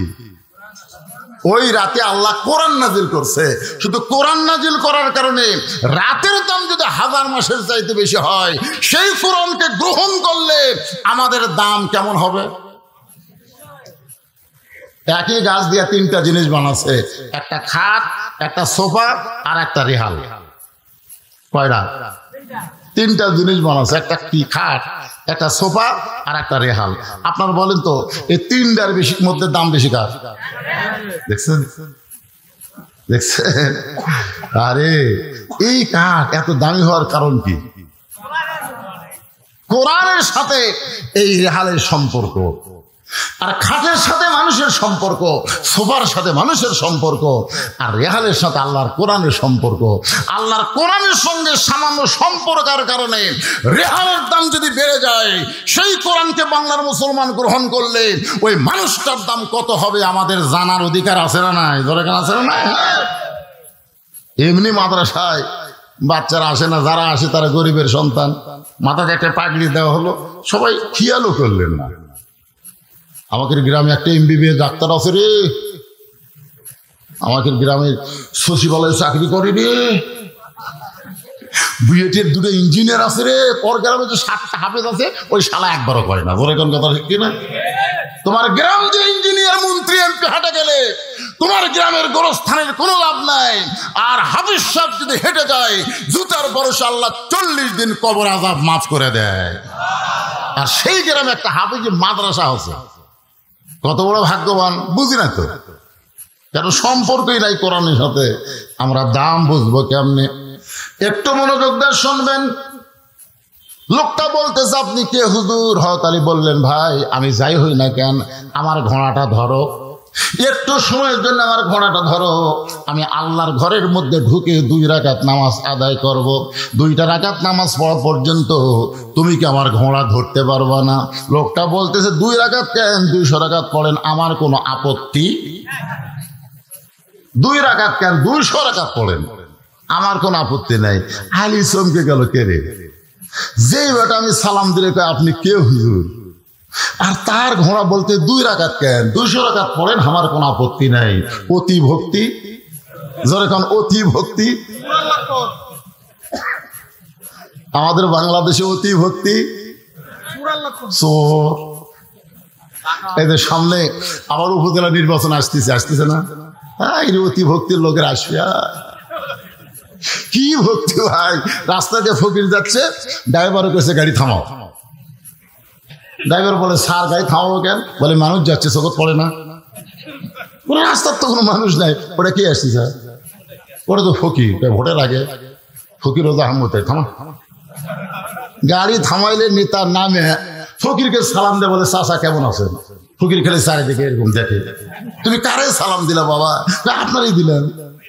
আমি তো মানুষ না, ভিক্ষা করে খাই। ভোটের আগে আপনিও যা, হামু। আপনারা বলেন যারা অতি ভক্তি করে গরিবের বন্ধু হয়, এরা কিন্তু সবচাইতে বড় বাটপার। জোরে কোন কথা ঠিক কি না? আগে আমরা বলতাম অতি ভক্তি চোরের লক্ষণ, আর চোরের মন, জোরে কোন চোরের মন। আর বর্তমানে চোরের মন পুলিশ পুলিশ না, বরং পুলিশের মন হলো র্যাব র্যাব। জোরে কোন ঠিক কি না? বর্তমান বাংলাদেশে চোরের চাইতো অনেক পুলিশ বড় চোর। যেরকম আছে না নাই? এখানে পুলিশ নিয়ে কোনো ওয়াজ করতেছি না, যেটা বলতেছি সামান্য হিন্স দিয়ে গেলাম। আপনারা যদি কোনো সময় থানায় যান তাহলে বুঝবার পারবেন, না গেলে বুঝবেন কেমনে। একটু মনোযোগ দেবেন। হযরত আলী লোকটার হাতে ঘোড়া দিয়ে আল্লাহর ঘরের মধ্যে ঢুকতেছে। ওই লোকটা হলো ঘোড়া চোর। ঘরে কোন কি চোর? এই জন্যই বলতেছে আপনি 2 রাকাত কেন 200 রাকাত পড়েন, আমার কোনো আপত্তি। কারণ চোরের হাতত ঘোড়া দিয়ে হযরত আলী কোথায় ঢুকতেছে? জোরে বলেন না কেন? চোরের হাতে ঘোড়া দিলে আর চোরের হাতে দেশ দিলে, চোরের হাতে যখন কোনো দেশ যাবে, বাটপারের হাতে যখন কোনো দেশ যাবে, ওই দেশটার বাজার নিয়ন্ত্রণ থাকবে না। শনিবারে 600 টাকার গোস্ত কিনবেন, আবার রবিবারে 700 টাকা লাগবে। ধরে কোন ঠিক কি না? নিয়ন্ত্রণ নেই। এই রমজানের আগে তরমুজ রাখছিল 100 টাকা কেজি। আমি চিন্তা করলাম, রোজার মধ্যে আমার কয়েকটা মাহফিল ছিল, এক মাহফিলে বললাম ভাই তরমুজ হলো পচনশীল, খালি 7টা দিন খাওয়া বন্ধ করেন, দাম কমবি না, আর বাপ কমবি। ধরে কোন কথা ঠিক কিনা? আমার সেও আসতে এত ভাইরাল হলো, কত লোক বলতে হুজুর ঠিকই হয়েছিল 7 দিন পর খাবো। 7টা দিন মানুষ তরমুজ কিনেনি। আরে ভাই একবারে 30 নেবে। ঠিক আছে, ডিমের দাম যখন বেড়ে গেল, আমি তখন বললাম ডিম হলো ঘুলানোর দিন। জোরে কোন কথা ঠিক কিনা? খালি 15 দিন খান না, ডিম দেখেন কিভাবে নেওয়া আসে। এখন আমরা ভারত বয়কট করছি, আমরা ভারত বয়কট করছি। বাংলাদেশের মুসলমান ভারতীয় কোনো পণ্য কিনবে না। জোরে কোন কথা ঠিক কিনা?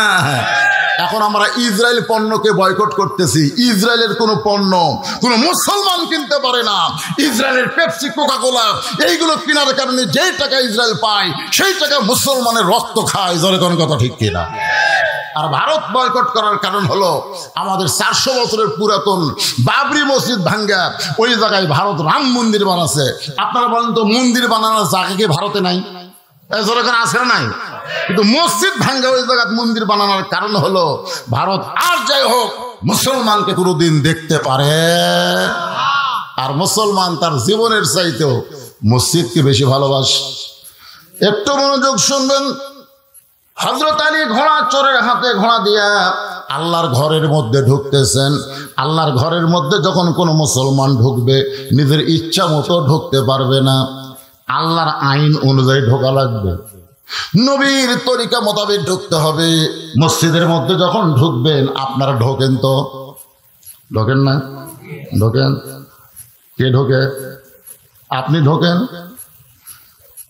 না আপনার দেহ ঢোকে? এ ভাই একটু গুরুত্বপূর্ণ কথা। জোহরের নামাজ আদায় হচ্ছে। কিসের নামাজ? বাগদাদের কেন্দ্রীয় মসজিদ। ইমামের নাম হলো ফজল ইবনে আব্বাস। ইমামের নাম কি? ফজল ইবনে আব্বাস।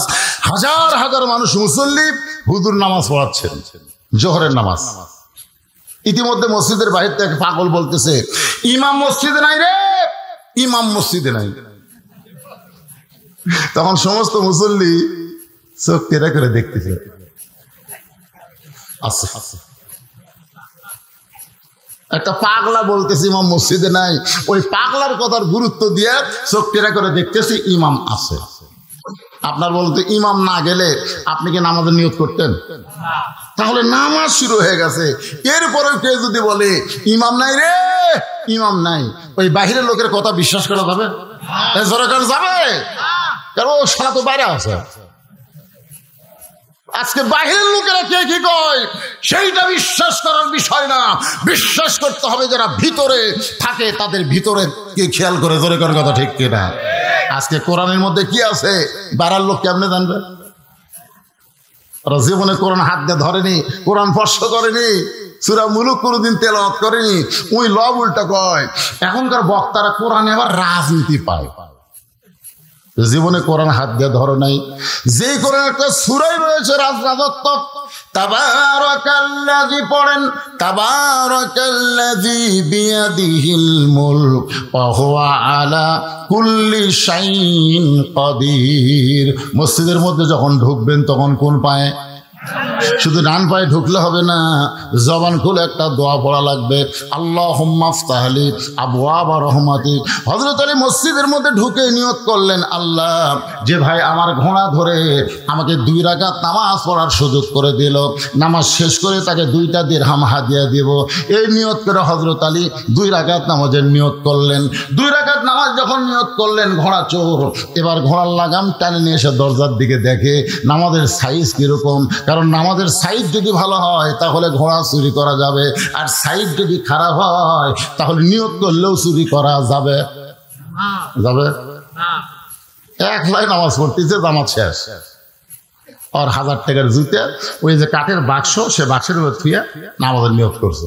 জোহরের সুন্নত কয় রাকাত? 4 রাকাত। চোর মনে করতেছে মসজিদে কেউ যখন নাই, 1 লাইন 4 রাকাত সুন্নত পড়তে তো 5 মিনিট লাগবে, এই সুযোগে আমি যাই জুতাটা লিয়া যাবার চাই। এই মনে করে চোর যায় কেবল বাক্স হাত দিছে, ওই নামাজ বাদে খপ করে হাত ধরছে। চোর বলতেছে, ভাই আপনি তো নামাজ পড়তেছেন। জুতাওয়ালা বলতেছে, ভাই ইলা জিহাদেল কাবা ওয়াজ জুতা। তুই কি মনে করছিস আমার নজর খালি কাবার দিকে, আমার নজর জুতার দিকে রে? এখন একটা গানও নামছে, একজন মানুষ হইয়া তুমি কয়জনকে দিবা মন, কয়জনকে বিলাও মন, এরকম একটা গান আছে না নাই? একজন মানুষ হইয়া তোমার মন তাকে 2 দিকে, জুতার দিকে এবং নামাজের দিকে। ফাওয়াইলুল লিল মুসাল্লিন, তুমি কোনোদিন মুসল্লি হওয়ার পারবা না, তুমি অয়েল নামক জাহান্নামে হবে। নামাজ পড়ার পরে অনেক মানুষ জাহান্নামে যাবে। সূরা মাউনের মধ্যে আছে না নাই? এজর এখন আছে না নাই? একটা হলো জুতা চোর, আর একটা হলো নামাজ চোর। এই 2টা চোরের মধ্যে কোন চোর বড়? এজর এখন কোন চোর বড়? এখন ঘোড়া লাগাম ধরে যেই মানুষটা আছে চিন্তা করতেছে যে আমার ঘোড়া দিয়া 2 রাকাত নামাজ পড়তে গেল, ওর নামাজের সাইজটা কিরকম একটু দেখার দরকার। আপনারা বলেন তো, নামাজের সাইজ আছে না নাই? এমন একজন ব্যক্তি নামাজ শুরু করছেন যার নাম হলো হযরত আলী। আল্লাহ রাসূল বলেন, আমার আলী যখন নামাজের মধ্যে শামিল হয়, আনতা আবুদুল্লাহ কাআন্নাকা তারাহু ফাইন লাম তাকুন তারাহু ফাইন্নাহু ইয়ারাকা। শুধুমাত্র হযরত আলীর জন্য বুখারী শরীফের এই হাদিস নবী আমাদের সামনে বয়ান করেছেন, যখন তোমরা নামাজের মধ্যে ঢুকে যাবে, নামাজের মালিক আল্লাহকে তোমরা দেখতে পাবে। যদি আল্লাহ দেখা সম্ভব না হয়, আল্লাহ তোমাকে দেখতেছে, এই বিশ্বাস তোমার কলিজার মধ্যে চলে আসবে। বুখারী শরীফের হাদিস। আচ্ছা, আমরা কি আল্লাহ দেখবো ভাই? কিন্তু আল্লাহ যে আমাকে দেখতেছে, এই ব্যাপারে কোনো সন্দেহ আছে? তাহলে সেই মসজিদে গামছা গাওয়ার দিয়ে নামাজ পড়ে আসতেছে, 4 হাতে গামছা, চাদরের মতন গাওয়ার দিয়ে, গরমের দিন তো। তাই বললাম, চাচা গামছা গাওয়ার দিয়েছেন? চাচা বলতেছে, ফতুয়া দে, ফতুয়া দে, নামাজ হবি না, ফতুয়া দে। আমি বললাম, চাচা এত গরম হবেন কেন? শুধু বলছি গামছা গাওয়ার দিয়েছেন, এত গরম তোর মনে মানুষ, তুই ফতুয়া দে, গামছা গাওয়ার দিয়ে নামাজ হবি না, ফতুয়া দে। আমি বললাম, চাচা এই গামছা গাওয়ার দিয়ে আপনি জামাইয়ের বাড়ি যাওয়ার পারবেন? চাচা বলতে, তুই কি পাগল হয়েছিস? আমার পাঞ্জাবি নাই। এই বছরই 7টা পাঞ্জাবি বানাছি, 5টা আমার দিছে, তাহলে 12টা পাঞ্জাবি আমার আছে। তাহলে গামছা গাওয়াতে জামাইয়ের বাড়ি যাবো কেন? যার পাঞ্জাবি আছে সে আবার গামছা গাওয়াতে যাবে কেন? তো গামছা গাওয়াতে জামাইয়ের বাড়ি যাওয়ার পারবেন না, আল্লাহর ঘরত আসেন। আপনার জামাই দেখবে দেখে আপনার শরম লাগতেছে, আপনি যে আল্লাহর ঘরের মধ্যে ঢুকতেছেন, আল্লাহ কি দেখতেছে? কথা কর না কেন? দেখতেছে না? লিবাসুত তাকওয়া, আল্লাহ কোরআনে বলেছেন এমন একটা পোশাক পরে মসজিদের মধ্যে ঢুকবে যে পোশাক তোমাকে তাকওয়ায় পৌঁছে দিবে। জোরে কোন সুবহানাল্লাহ। এমন একটা শার্ট গাওয়াত দিছে টিকনার উপর, এক ফুল প্যান্ট পরছে এত টাইট, সেই গেছে পিছনের জিনিসটা টেপা হয়ে আছে। এখন আর পাশে যে বেটা নামাজ ধরছে আর কামরা ঠিক আছে, কথা কন না কেন? এই শার্ট পরে যারা নামাজ পড়ে, শার্ট, আপনি যদি শার্ট পরে নামাজ পড়েন, লুঙ্গি পরে শার্ট পরে নামাজ পড়তেছেন, আপনার পিছনের কিছু ঢপ বোঝা যায়। আর যদি আপনার পাঞ্জাবি থাকে, ওই পাঞ্জাবিটা এসে আপনার পিছনটা ঢাকা দিবে। ধরে কথা কন না কেন? বিপদ তো পড়েননি। এখন আইপিএস দিয়ে বাতি চলে, কিন্তু ফ্যান তো আর চলে না। কারেন্ট যাওয়া যাওয়া শুরু করছিল, তো শেষদার জায়গায় যেমন দেখা যায়, এই জন্য আইপিএস গেছে, সব ফ্যান চলে না, বাতি চলে। স্ট্যান্ডার্ড লুঙ্গি পরে বেটা নামাজ পড়ে গেছে, তারাবির নামাজ তো বুঝতেছেন লাফালাফি, কারেন্ট গাছ আর আসে না, উড়িয়াত ঘাবে লুঙ্গি উড়ে সব লাগে গেছে। এরকম থেকে যেই শেষদারকে ফটকার লুঙ্গি ফাটে গেছে, ফাটে গেছে, পিছনে লোক টাকা দেখে সব দেখা যায়। আপনারা বলেন ওর পরনে শার্ট না থাকে, যদি পাঞ্জাবি থাকতো, লুঙ্গি খুলে গেল, পিছনের লোকের কেবলা পরিবর্তন হতো না। ধরেন কথা কন না কেন? তাহলে এখন মসজিদের মধ্যে গেঞ্জি গাউতে ঢুকবেন, শার্ট গাইতে ঢুকবেন, গামছা গায়ে যাবেন। আসসালাতু মিরাজুল মুমিনিন, আল্লাহ রাসূল বলেছেন নামাজ হচ্ছে মুমিনদের মেরাজ। জোরে কোন সুবহানাল্লাহ। আল্লাহ রাসূল বলেন সাহাবীরা শোনো, আমার আলী যখন নামাজের মধ্যে যায়, তখন আল্লাহর মধ্যে নিজের মহব্বত অস্তিত্বকে বিলীন করে দেয়। এক জগ পানির মধ্যে এক মুষ্টি চিনি ঘন্টন মারলে ওই পানির মধ্যে চিনি যেমন বিলীন হয়ে যায়, শত চেষ্টা করলে চিনির পানির মধ্যে খুঁজে পাওয়া যায় না। আলী যখন নামাজের মধ্যে শামিল হয়, তখন নিজের অস্তিত্ব পর্যন্ত ভুলে যায়। সুবহানাল্লাহ করে একটা প্রমাণ হলো এক জিহাদের ময়দানে হযরত আলী পিছন দিকে তীর ঢুকেছিল, তীর। সাহাবীরা বললেন ইয়া রাসূলুল্লাহ, হযরত আলীর পিছন দিকে তীর ঢুকে গেছে, ওই তীরটা ভিতরে গোস্তের সঙ্গে এমন ভাবে জমাট বেঁধে গেছে, এখন তীরের শলাকায় হাত দিলে হযরত আলী চিৎকার দিয়ে কান্দে, হুজুর এখন আমরা পিছন দিক থেকে তীরটা কেমনে বার করব? আল্লাহ রাসূল কিছুক্ষণ মাথায় হাত দিয়ে কান্না শুরু করলেন। সাহাবীরা হুজুর কান্দার কারণ? রাসূল বলেন আলীর সামনের দিক থেকেও মারতে পারে, কিন্তু পিছন দিক থেকে মারলো কে? প্রত্যেকটা জিহাদের ময়দানে হযরত আলী হচ্ছেন সেনাপতি। ধরে কোন কি? সেনাপতি থাকে সামনে, পিছনে থাকে মুসলমান সৈন্য। তাহলে আলীকে কেউ যদি মারে, পিছন সামনের দিক থেকে মারবে, পিছন দিকে তীর মারলো কে? আল্লাহ রাসূল চিন্তা করে গেলেন কে মারলো।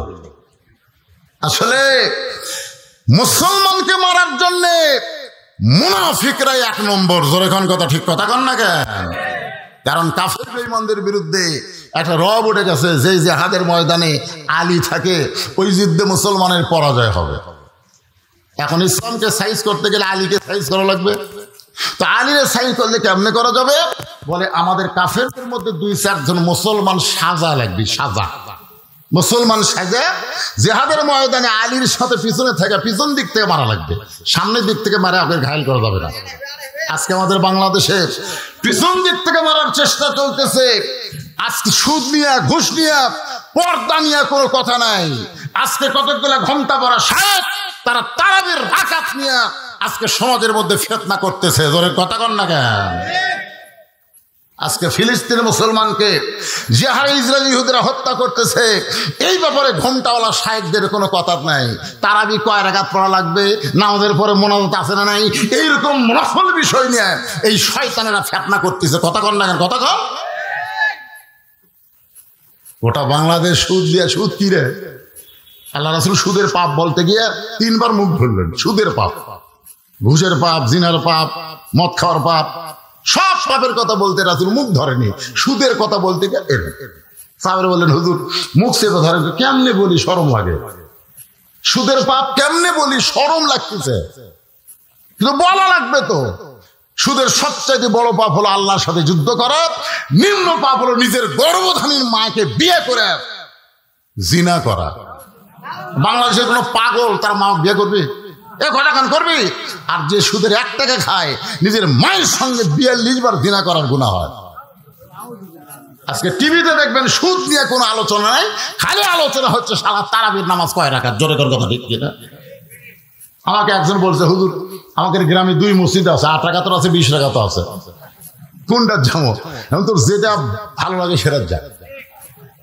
8 রাকাত শুনবার দিক দিয়ে ভালো লাগে, কিন্তু শালাকে নামাজে এত ঢিলে, ওই 1.5 ঘন্টা লাগে। আর 20 রাকাত শুনতে বেশি, কিন্তু এত তাড়াতাড়ি হয়, 40 মিনিটই মনে হয়, মানে সব শেষ। তাহলে যা, যত মন চায় ওই 20 রাকাতের যায়, লাফাবার যায়, ধরে কেন কি করবার যায়? এত ধরে ইমাম সাহেব সূরা ফাতিহা কথা বুঝলেন, একে কান্দের ফেরেশতারা কলম ধরে আছে। আল্লাহ কয়, কে রে লিখিস না কেন? কি করলো হুজুর সূরা ফাতিহার নামে যে কি করলো আমরা তো বুঝবারই পারলাম না, লেখমো কি? দলিল মানে ধরতি শেষ, ফেরেশতা লেখা রাখি সূরা ফাতিহা শেষ। আপনারা জানেন সূরা ফাতিহা কি? সূরা ফাতিহা হলো উম্মুল কোরআন, কোরআনের জননী। গোটা কোরআনে যা আছে সূরা ফাতিহার মধ্যে আল্লাহ তাই দিয়ে দিয়েছে, জোরে করে সুবহানাল্লাহ।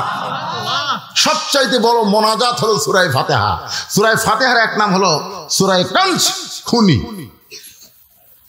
আল্লাহর কাছে যদি কিছু পাবার চান সূরা ফাতিহার মাধ্যমে চাওয়া লাগবে। এখন আমরা ফকিরের এক ধনীর দরজা যা ভিক্ষা করতে, ভিক্ষা দাও, ভিক্ষা দাও, ভিক্ষা দাও, ভিক্ষা দাও, ভিক্ষা দাও, ভিক্ষা দাও, ভিক্ষা দাও। বাড়ি এলাকায় কারি ভিক্ষা চায় না, মিছিল করে দেয়। বার হেসে বলতেছে, তুই কি চাই? ভিক্ষা দাও, ভিক্ষা দাও, ভিক্ষা দাও, ভিক্ষা দাও। মানে এত ফোর্সে করছে। আপনারা বলেন তো, বাড়িওয়ালা ভিক্ষা দিবি না পিটন দিবি? ভিক্ষা যদি চাস ফকিরের মতন চাত, মা চারালি, বাবা 6 লিখ, 2 দিন ধরে না খেয়ে আসি, দয়া করে আল্লাহর হস্তে আমাকে একটু ভিক্ষা দাও। তুমি ফকির হইয়া মানুষের দরজায় ভিক্ষা চাইতে পারো 6 লিখ টান দিয়ে, আর সূরা ফাতিহা আল্লাহর কাছে ভিক্ষা চাইতেছো, এত ফোর্সে বললে হবে না। অন্তত স্বাভাবিকভাবে সূরা ফাতিহা তেলাওয়াতের দরকার আছে না নাই? কথাটা বলতেছি বড় দুঃখ নিয়ে। রমজান মাস আসলেই দেখবেন অনেকের এই ফতোয়াবাজি শুরু হয়ে যায়। এক ফতোয়াবাজি করতে গিয়ে এক শায়েখ বলেছে, শবে বরাত রাত যে ইবাদত করবে, ইবাদত না করে ব্যবসাখানায় কাটানো ভালো। যারা নাউযুবিল্লাহ করবেন না, তার কি মনে হয় জবান নাই? আচ্ছা, ব্যবসাখানায় রাত কাটানো কোনোদিন ভালো হতে পারে? শবে বরাত মানুষ কোথায় পালন করে? মসজিদের মধ্যে রাত কাটানোকে ব্যবসাখানার সাথে তুলনা করে। এও আমাদের বাংলাদেশের মুসলমান শায়েখ, ধরে কোন কথা ঠিক কিনা? এই কয়েকদিনে এক শালা কইল 26 তারিখ দিবাগত রাত এটা নাকি বেদাত। মাথা থাকে? হাই রে হাই। একটু মনোযোগ দেবেন। হযরত আলী এমন ভাবে পিছন থেকে তীর ঢুকে গেছে, এখন তীরের শলাকা ধরি চিৎকার দেয়। সাহাবীরা বললেন, হুজুর তাহলে তীরটাকে আমরা বের করব না? রাসূল বললেন, তীর বের করতে গেলে আলীকে নামাজের মধ্যে ঢুকতে হবে। নামাজের মধ্যে যখন ঢুকে যাবে ওই সময় তোমরা তীর বের করো, কারণ আলী যখন নামাজের মধ্যে থাকে তখন আল্লাহ দুনিয়ার কোনো খেয়াল তার কলিজার মধ্যে রাখে না। সুবহানাল্লাহ, জোরে কোন। হযরত আলী সেই মহব্বতে মসজিদে ঢুকে 2 রাকাত নামাজের নিয়ত করেছেন। এমন সময় ঘোড়া চোর দেখতেছে নামাজের সাইজ ভালো, খালি ঘোড়া কেন, গোটা দুনিয়া নিয়ে গেলেও বুঝতে পারবি না। এই মনে করে ঘোড়া লাগাম ধরে টানতেছে, কিন্তু ঘোড়া নড়ে না। ঘোড়া কি হয়? কারণ ঘোড়া হযরত আলীরে চিনে, কিন্তু এই চোর চিনে না। হযরত আলী যে ঘোড়ার উপর চলাফেরা করতো, ওই ঘোড়ারও কিন্তু কবর আছে, জানেন না? হযরত আলী যে তরবারি ব্যবহার করত, সেই তরবারি এখনো মদিনা মিউজিয়ামে আছে। ওসমান গনি যেই কোরআন পড়তে পড়তে, যেই কোরআন নিজের হাতে লেগেছে, নিজের হাতে কোরআন লেগেছে এবং কোরআন পড়ার সময় তাকে হত্যা করা হয়েছে, ওসমান গনির দেহের রক্ত সহ ওই কোরআনটা আজও মদিনায় রয়েছে। বাজানগ হযরত আলী নামাজের মধ্যে শামিল। এমন সময় ঘোড়া চোর ঘোড়ারে টানে, কিন্তু ঘোড়া নড়ে না। অনেকক্ষণ টানার পরে যখন ঘোড়া নড়ে না, তখন চোর বলতেছে, শালা নিয়ত করলাম চুরি করার নিয়তে, এই তো নড়তেছে না, কি করি? চোর ঘোড়ার লাগাম নিয়ে যখন চলে যাই, ঘোড়া পারলাম না, কিন্তু ঘোড়ার লাগাম তার ঘোড়ার মুখে রাখতে পারি না। রাগ করে যখন ঘোড়ার লাগাম নিয়ে চলে যায়, এমন সময় হযরত আলী 2 রাকাত নামাজ শেষ করে আল্লাহর ঘর মসজিদ থেকে বের হচ্ছেন। আপনারা বলেন তো, বের হওয়ার সময় তাড়াতাড়ি বের হবে না ধীরে ধীরে? এতক্ষণ আপনি যেই জায়গায় ছিলেন ওই জায়গায় হলো রহমত। যতক্ষণ মসজিদের মধ্যে ছিলেন ততক্ষণ আল্লাহ রহমত আপনার ভিতর অবারিত নাজিল হয়েছে।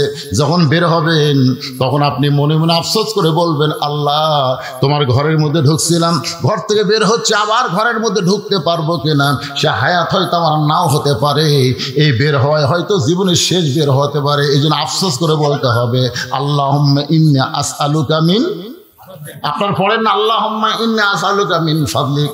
হযরত আলী মসজিদ থেকে বের হওয়ার পরে হাতের মধ্যে 2টা দিরহাম নিয়ে 2টা টাকা নিয়ে ঘোড়ার দিকে রওনা দিলেন। ঘোড়ার কাছে গিয়ে দেখে ঘোড়া আছে, কিন্তু ঘোড়া ধরার মানুষ নাই, ঘোড়ার মুখেও লাগাম নাই।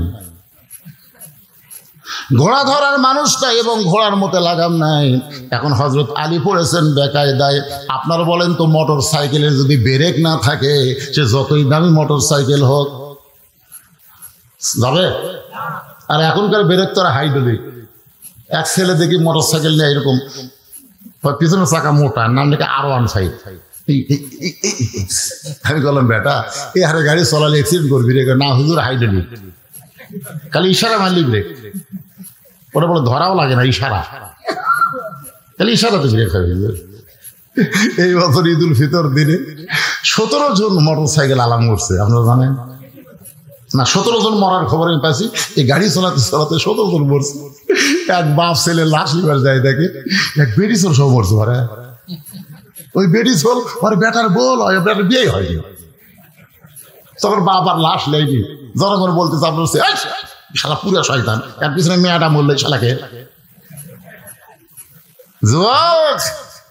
কি করতিস? ব্রেক ছাড়া মোটর সাইকেল যেমন, লাগাম ছাড়া ঘোড়া তেমন। এখন হযরত আলী দেখে ঘোড়া ধরার মানুষ নাই, ঘোড়ার মুখে লাগাম নাই। এখন লাগামহীন ঘোড়ার পিঠে চড়ে আল্লাহ রাস্তায় দাওয়াতের কাজ করতে যাবেন।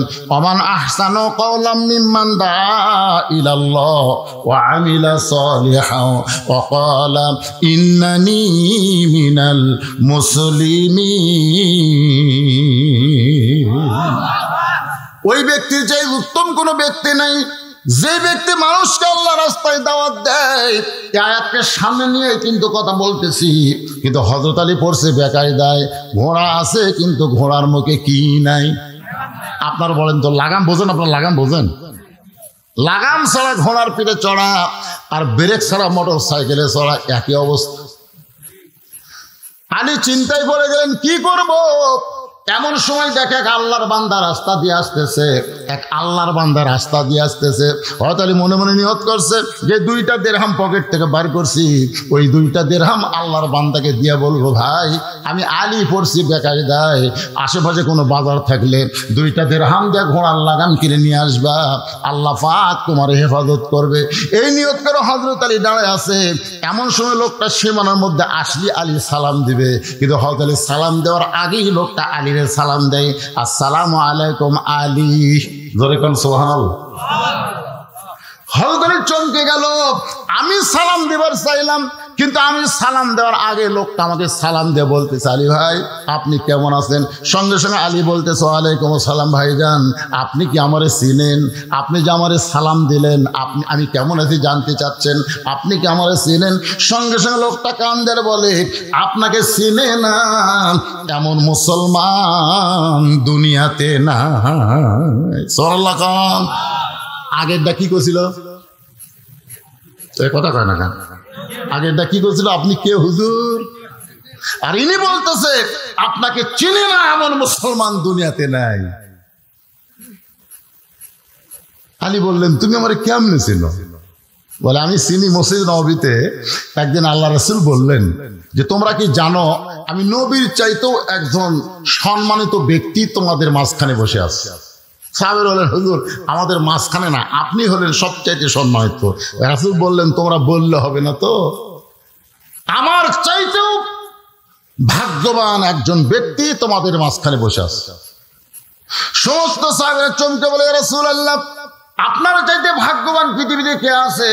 রাসূল বললেন, ওই ব্যক্তি হলো আমার চাইতে ভাগ্যবান যার বউটা হবে জান্নাতি নারীদের নেত্রী।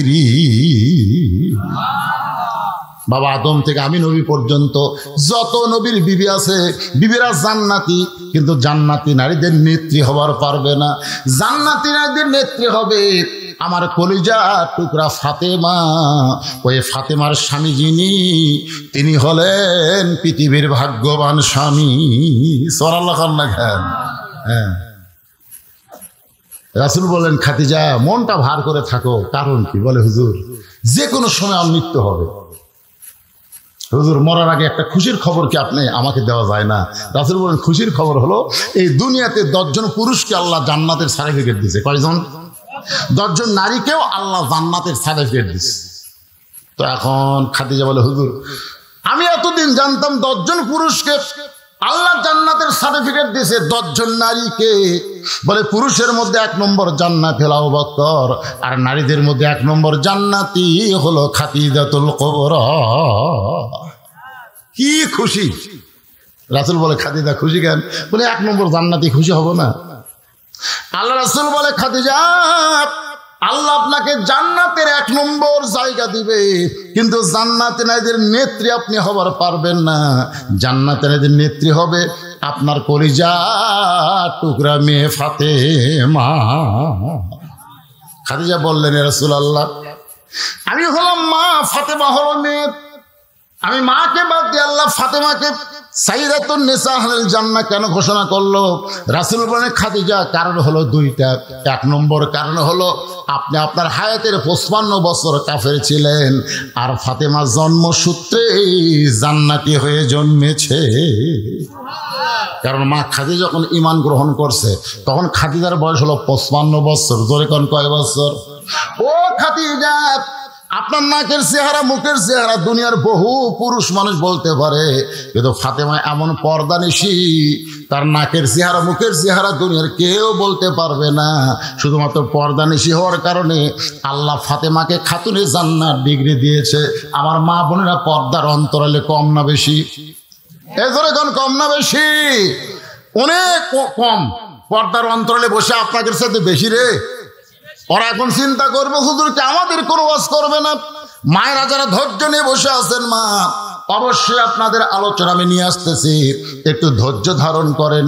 যে কথা বলতেছিলাম, এখন হযরত আলী বলতেছে, ভাইজান আপনি আমারে কেমনে চিনলেন? বলে, আমি আপনাকে চিনেছি আল্লাহর নবী দিয়া। নবী বললেন, সাহাবীরা রে, তোমরা কি জানো বাবা আদম থেকে আমি নবী পর্যন্ত যত নবীর সন্তান নবী হবে, জান্নাতি হবে, কিন্তু জান্নাতি যুবকদের সর্দার হতে পারবে না। জান্নাতি যুবকদের সর্দার হবে আমার কলিজা টুকরা হাসান আর হোসাইন। এ হাসান হোসেনের বাবা যিনি, তিনি হলেন পৃথিবীর ভাগ্যবান বাবা। সেই দিন থেকে আমি জানি আপনি সাধারণ কোনো মানুষ না। চলালো কেন? আলী বলতেছেন, ভাইজান তখন আমার একটা কাজ করে দাও। বলে, একটা কেন, 1000টা করবো। কি কাজ? বলে, 2টা দিরহাম নাও, 2টা দিরহাম নিয়ে বাজার থেকে একটা লাগাম নিয়ে আসো। এতক্ষণ কিন্তু লোকটা ঘোড়ার দিকে তাকায়নি। ঘোড়ার দিকে তাকায় বলে, হুজুর আপনি একটা জ্ঞানী মানুষ, আপনি একটা জ্ঞানী মানুষ, লাগাম ছাড়া ঘোড়া নিয়ে কেমনে বের হলেন? আলী বলতে, ভাই পরে বলবো। কেন পরে না? এটা আমার মতন মূর্খ ভুল করতে পারে, কিন্তু আপনি। আমি 5 ফিট বাজারে এই পকেটে টাকা 200 থিয়া, অনেকদিন আগের কথা, 200 টাকা থিয়া বাজার করতেছি।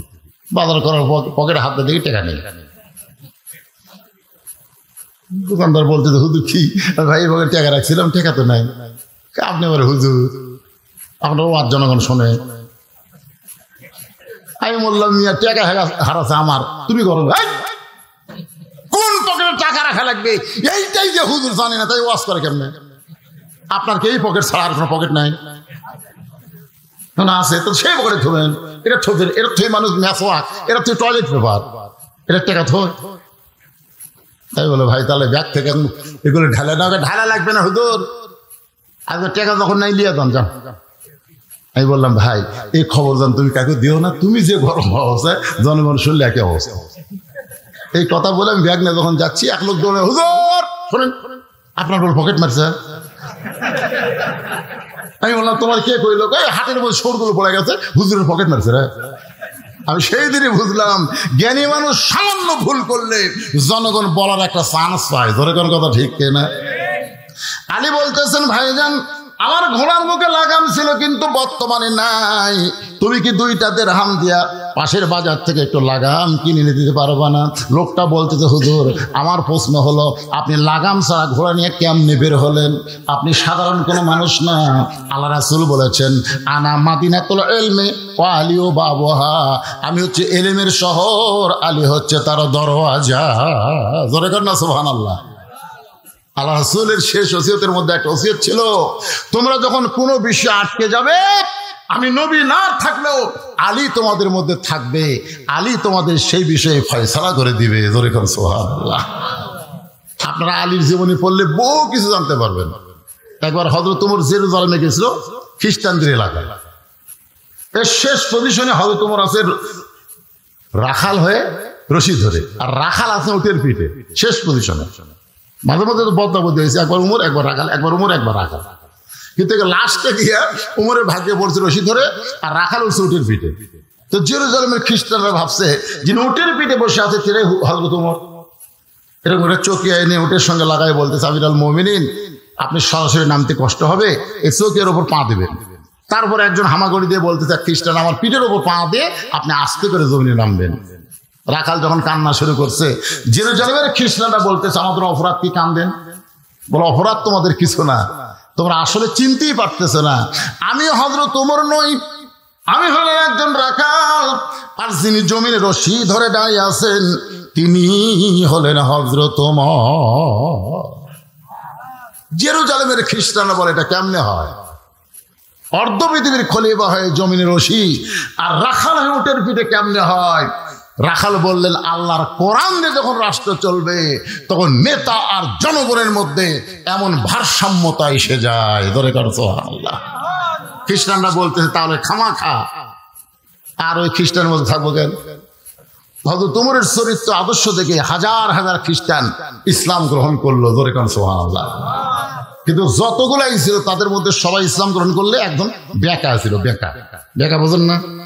এখানে অনেক মানুষ কিন্তু আজকে ওয়াজ শুনে বুঝতেছে, আমলে নিয়ত করছে, কিন্তু কতগুলো লোক চিন্তা করে যা আসলাম তাই, আগেও যা পরেও তাই। আগে এশার নামাজও পড়েনি, ওয়াজের শেষে ফজর সেটাও পড়বি না, আগেও যা পরেও তাই।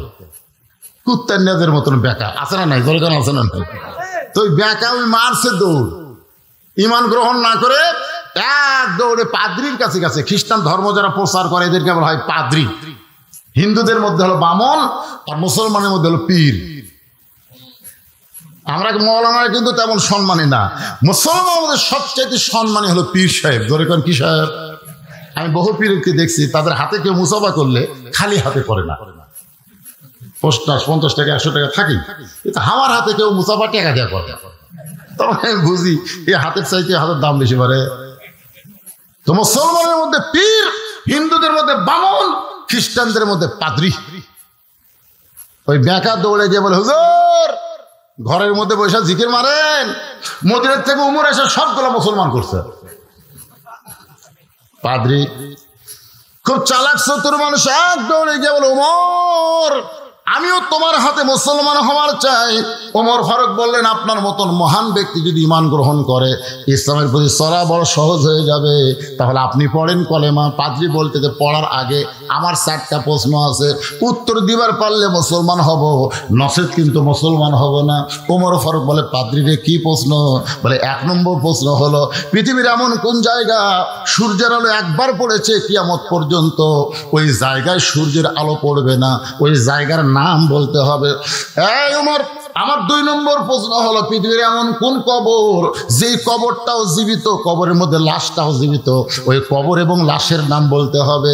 আমার 3 নম্বর প্রশ্ন হলো পৃথিবীর এমন কোন 2 যমজ ভাই একই সঙ্গে জন্মগ্রহণ করছে, আবার বহু বছর একসঙ্গে 2 ভাই মৃত্যুবরণ করছে, কিন্তু এক ভাইয়ের সাথে 100 বছরের বড়, এই 2 ভাইয়ের নাম বলতে হবে। আমার 4 নম্বর প্রশ্ন হলো, ওমর পৃথিবীর এমন কোন কারাগার যে কারাগারের মধ্যে কয়েকদিন নিঃশ্বাস দিবার পারে না, এরপরেও জীবিত থাকে, এই 4টা প্রশ্নের উত্তর যদি দিবার পারো তাহলে আমি পাদ্রী মুসলমান হব। ওমর ফারুক বলে, পাদ্রী ভাই, উত্তর তো দেওয়ার কথা, দূরের কথা, এমন প্রশ্ন আমি জীবনে শুনি নাই। ওমর ফারুক উত্তর দিবার না পারে, তখন পাদ্রী আর ঈমান গ্রহণ করে নাই। ওমর ফারুক জেরুজালেম থেকে যখন মদিনায় আসলেন, আলীর সঙ্গে দেখা। আলী বলতেছে, আমিরুল মুমিনিন, জেরুজালেমের খবর কি? ওমর ফারুক বললেন, হাজার হাজার খ্রিস্টান মুসলমান হয়েছে, কিন্তু একটা পাদ্রী মুসলমান হবার চেয়ে হইল না। ওমর ফারুক বললেন, আলী আমাকে 4টা প্রশ্ন করেছে, উত্তর দিবার পারলে মুসলমান হতো, কিন্তু আমি উত্তর দিবার পারি নাই বলে সে মুসলমান হয়নি। আলী বলতে, কি প্রশ্ন করছে? ওমর ফারুক বলে, 1 নম্বর প্রশ্ন হলো, পৃথিবীর এমন কোন জায়গা সূর্যের একবার পড়েছে কিয়ামত পর্যন্ত পড়বে না, ওই জায়গার নাম কি? আলী বলতেছে, ওই জায়গা হলো উমর যখন হযরত মুসা আলাইহিস সালাম যখন সাগর পাড়ি দেয়, ওই সময় আল্লাহ সাগরকে রাস্তা বানায় দিছিল। ওই রাস্তায় যখন ফেরাউন নামছে, আবার সাগর পূর্বের মতন হয়ে গেছে। ওই যে মুসা আলাইহিস সালাম যখন রাস্তা হয়েছিল, ওই সময় সূর্যের আলো সাগরের তলদেশে গেছে। সাগর একত্র হওয়ার পরে কিয়ামত পর্যন্ত আর সূর্যের আলো ওই জায়গায় পড়বে না।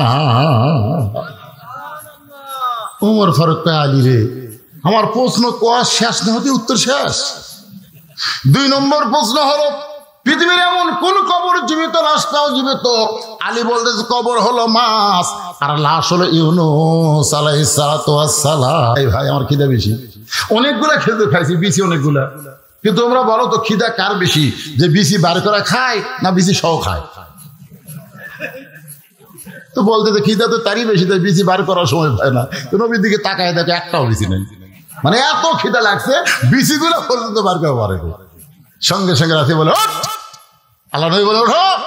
আলীকে উঠায় নিয়ে বুকের সঙ্গে জাপটে ধরে বলেন, আলী রে, আমি হলাম এলেমের শহর, তুই হলি সেই শহরের দরওয়াজা। ধরে কোন সুবহানাল্লাহ।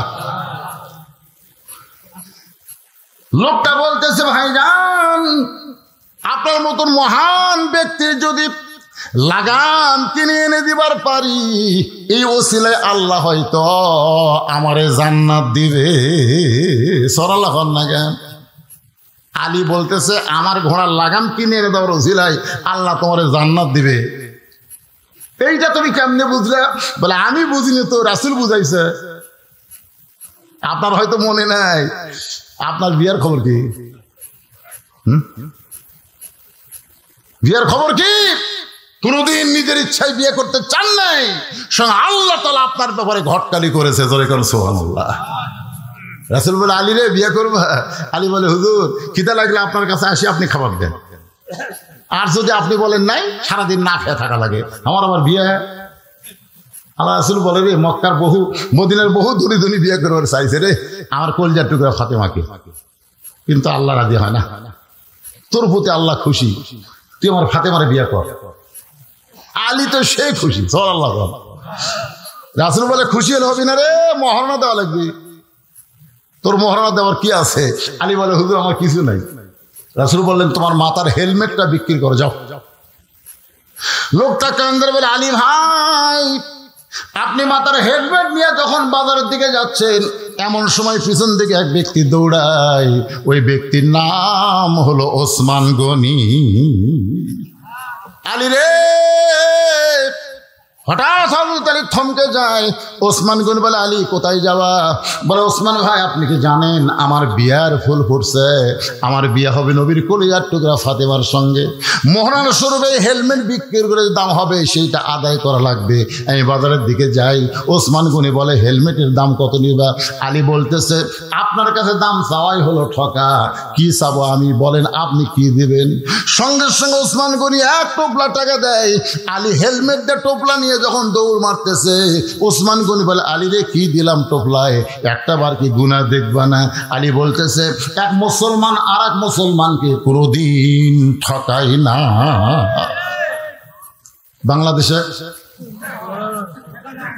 বাংলাদেশে যত ঠকাই কোন মাসে? কথা কন না কেন, কোন মাসে? হায় হায়, এত ঠকায়। কিন্তু হযরত আলী বলতেছে, এক মুসলমান আর এক মুসলমানকে কোনোদিন ঠকায় না। ওসমান গনি বলে, গুনিয়ে দেখা সুন্নত। গুনে দেখে কি? আলী গুনে দেখলেন 480 দিরহাম। আলী কান্দের ওসমান ভাই, একটা সাধারণ হেলমেটের দাম কি কোনোদিন এত হয়?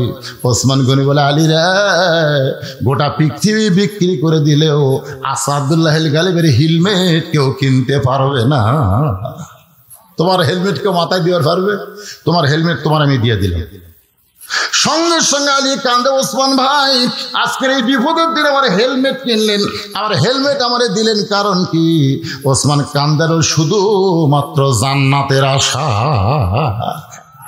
ওসমানের মতন মহান ব্যক্তি যদি আপনার বিবাহের সময় হেলমেট কিনে আবার হেলমেট ফেরত দেয় জান্নাতের আশায়, তাহলে আপনার ঘোড়ার লাগামটা আমি কিনে দেব কেবলমাত্র জান্নাতের আশা। আমাদের জান্নাতের দরকার আছে না নাই? আলী লোকটাকে 2টা দিরহাম দিল, ওই 2 দিরহাম নিয়ে বাজারে গেছে, গোটা বাজার ঘুরতেছে, ঘোড়ার লাগাম নেই। যেখানে যায় কয়, ভাই আমাদের এই বাজারে তো ঘোড়ার লাগাম বিক্রি হয় না রে, এখানে হয়তো পাওয়া যাবে না, আপনি আর এক বাজারে যান। লোকটা চিন্তায় পড়ে গেছে, তাহলে আর এক বাজার কোন দিকে? এমন সময় ওই লাগাম চোর, ধরে কোন কি চোর, কে নিবা লাগাম, কে নিবা লাগাম? লোকটা দৌড়েছে বলে, ভাই গোটা বাজার খুঁজে তখন লাগাম নাই, তুমি লাগাম বিক্রি করতে আইছো, দাম কত নিবে? বলে 2 দিরহাম। সঙ্গে সঙ্গে 2 দিরহাম দিয়ে হাত ধরে বলতেছে, আল্লাহ তোমার জান্নাত দিক। ফোন করছে কে রে? আপনারা কি মনে করেন সুদারু ঘোষারু 10,000 টাকা দান করলো, আর একটা গরিব মানুষ 20 টাকা দান করলো, আল্লাহর কাছে কোনটার দাম বেশি? কিন্তু বক্তারা 20 টাকা যে দান করছে ওর খবরই নাই, লিয়ে থুয়ে দিছে, আর 10,000 দিলে হাত তুলে, আল্লাহ আল্লাহ কাছে যত দোয়া কর কবুল হবে না, যতই দোয়া কর কবুল হবে না। আল্লাহ মানুষের অন্তর্জামী, ধরে কোন কথা ঠিক কিনা? কথা অন্তরের খবর জানে কে? যেই বলছে ভাই আল্লাহ আপনাকে জান্নাত দিবে, সঙ্গে সঙ্গে লাগাম চোরা চমকে উঠছে, কারণ জানে এই লাগাম হলো চুরি করা, এইটা বিক্রি করে কোনোদিন জান্নাত পাওয়া যায়? কথা কন না কেন? যায়। চুরি করা, ঘুষ খাওয়া, সুদ খাওয়া, টাকা দান করলে জান্নাত পাওয়া যাবে না। হালাল কামাই থেকে অল্প দান করেন, ওই দানটা আল্লাহকে দোস্ত বানায় দিবে। রাসূল বলেছেন, সফি হাবিবুল্লাহ, যারা দান করবে তারা আল্লাহর দোস্ত। ধরে কোন সুবহানাল্লাহ। লোকটা লাগাম নিয়ে হযরত আলীর কাছে গেছে, হযরত আলী লাগাম দেখার সঙ্গে সঙ্গে কান্না শুরু করেছে। লোকটা বলে, ভাইজান এ লাগামটা আপনার পছন্দ হয় নাই? লাগাম দেখার সঙ্গে সঙ্গে কান্না শুরু করে দিলেন। আলী ঘোড়ার মুখে লাগাম নাই বলতে, ভাই রে, যেইটা বান্দার জন্য হালাল ছিল সেইটা কর্মদোষে হারাম হয়ে গেল। আমার কথা কি আপনার বুঝবার পারছেন? রে পানি সত্তর করে পড়তেছে রে, কেউ নাই? আমি কি কথা বললাম? যেইটা বান্দার জন্য কি ছিল, হালাল ছিল, সেইটাই কর্মদোষে হারাম হয়ে গেল। আপনি যতই চেষ্টা করেন 5 তলা 7 তলা 10 তলা বিল্ডিং বানান, আপনি গুদামজাত যতই খাদ্য করেন, ব্যাংকে লক্ষ লক্ষ কোটি টাকা কামাই করলেন, আপনি বলেন তো আপনার রেজেকের বাইরে কি আপনি খেতে পারবেন? এ কথা কর না কেন? আপনার যতটুকু শান্তি আল্লাহ দুনিয়াতে দিছে তার সাথে বেশি শান্তি আপনি করতে পারবেন? 3 তলা 4 তলা বানায় গেটের দরজার যখন চাবি লাগায়, জাপানি চাবি লাগানোর পরে টানতেছে, ঘরের মধ্যে যায় ছিটকে তুলে দেয়, আবার ঘুমের বড়ি খায়, ঘুমাবার চায়, তারপরে শান্তি নেই, চোখ লাটার মতন করে থাকে। বউকে কে গো, গেটের তালা দিলে, ঘরত ছিটকি দিলে, আবার ঘুমের বড়ি খেলে, আবার এসি দিয়া তুমি, তাও ঘুম ধরে না। কিছুক্ষণ পরে একটা নাক ডাকার শব্দ আসতেছে, কে রে? আমার ঘুম ধরে না, আমার বাড়ির আশেপাশে লাখ ডাকি, কে রে? ওই বারান্দাতে এসে তাকায় দেখে ওর গেটের কাছে একটা ভুটভুটি তেল ফুরে গেছে। ওই ভুটভুটি এখন বাড়ির না যায়, ওই ভুটভুটির উপরে লাখ ডাকে ঘুম পাড়তেছে। দেখছেন, 3 তলা বাড়ি আছে কিন্তু শান্তির ঘুম আল্লাহ কাড়ে নিচ্ছে। ওর বাড়ি নেই, রাস্তার মধ্যে ভুটভুটির উপর লাখ ডাকে ঘুমায়। কি একজনের সামনে 10 আইটেমের খাওয়া, ওই খালি দেখতেছে আর চিন্তা করতেছে, ওটার মধ্যে ডায়াবেটিস বেশি, এর মধ্যে হার্ট অ্যাটাকের সম্ভাবনা আছে, না দরকার নেই। এই লুছানা আছে, এই লুছানা সাইডে ড্রাইভার কয় হাওয়া দে, খাওয়া কাক কয় তোকে দেখা দেবো, জোরে কোন কথা ঠিক। ড্রাইভারের সামনে তখন দিতে সমানে মারতেছে, ওই খালি দেখার কয় ভাই রে আমার টাকা আছে খাওয়া নাই, আর তো টাকা নাই খাওয়া আছে। সুবহানাল্লাহ কর না কেন? শান্তি দেওয়ার মালিককে। শান্তি যদি চান এরকম কোরআনের মাদ্রাসাকে আপনার এলাকায় জিয়ায় রাখতে হবে। আজকে মুসলমান ফিলিস্তিনিরা আজকে আল্লাহর ঘর কাবার বাইতুল মুকাদ্দাসের জন্য জীবন দেয়। আজকের এই কোরআন বাংলাদেশে বিজয়ের জন্য আমরা কারা কারা জীবন দেওয়ার চাই, আল্লাহকে দুই হাত তুলে একটু দেখাবো কারা কারা জীবন দেব। লিল্লাহি তাকবীর।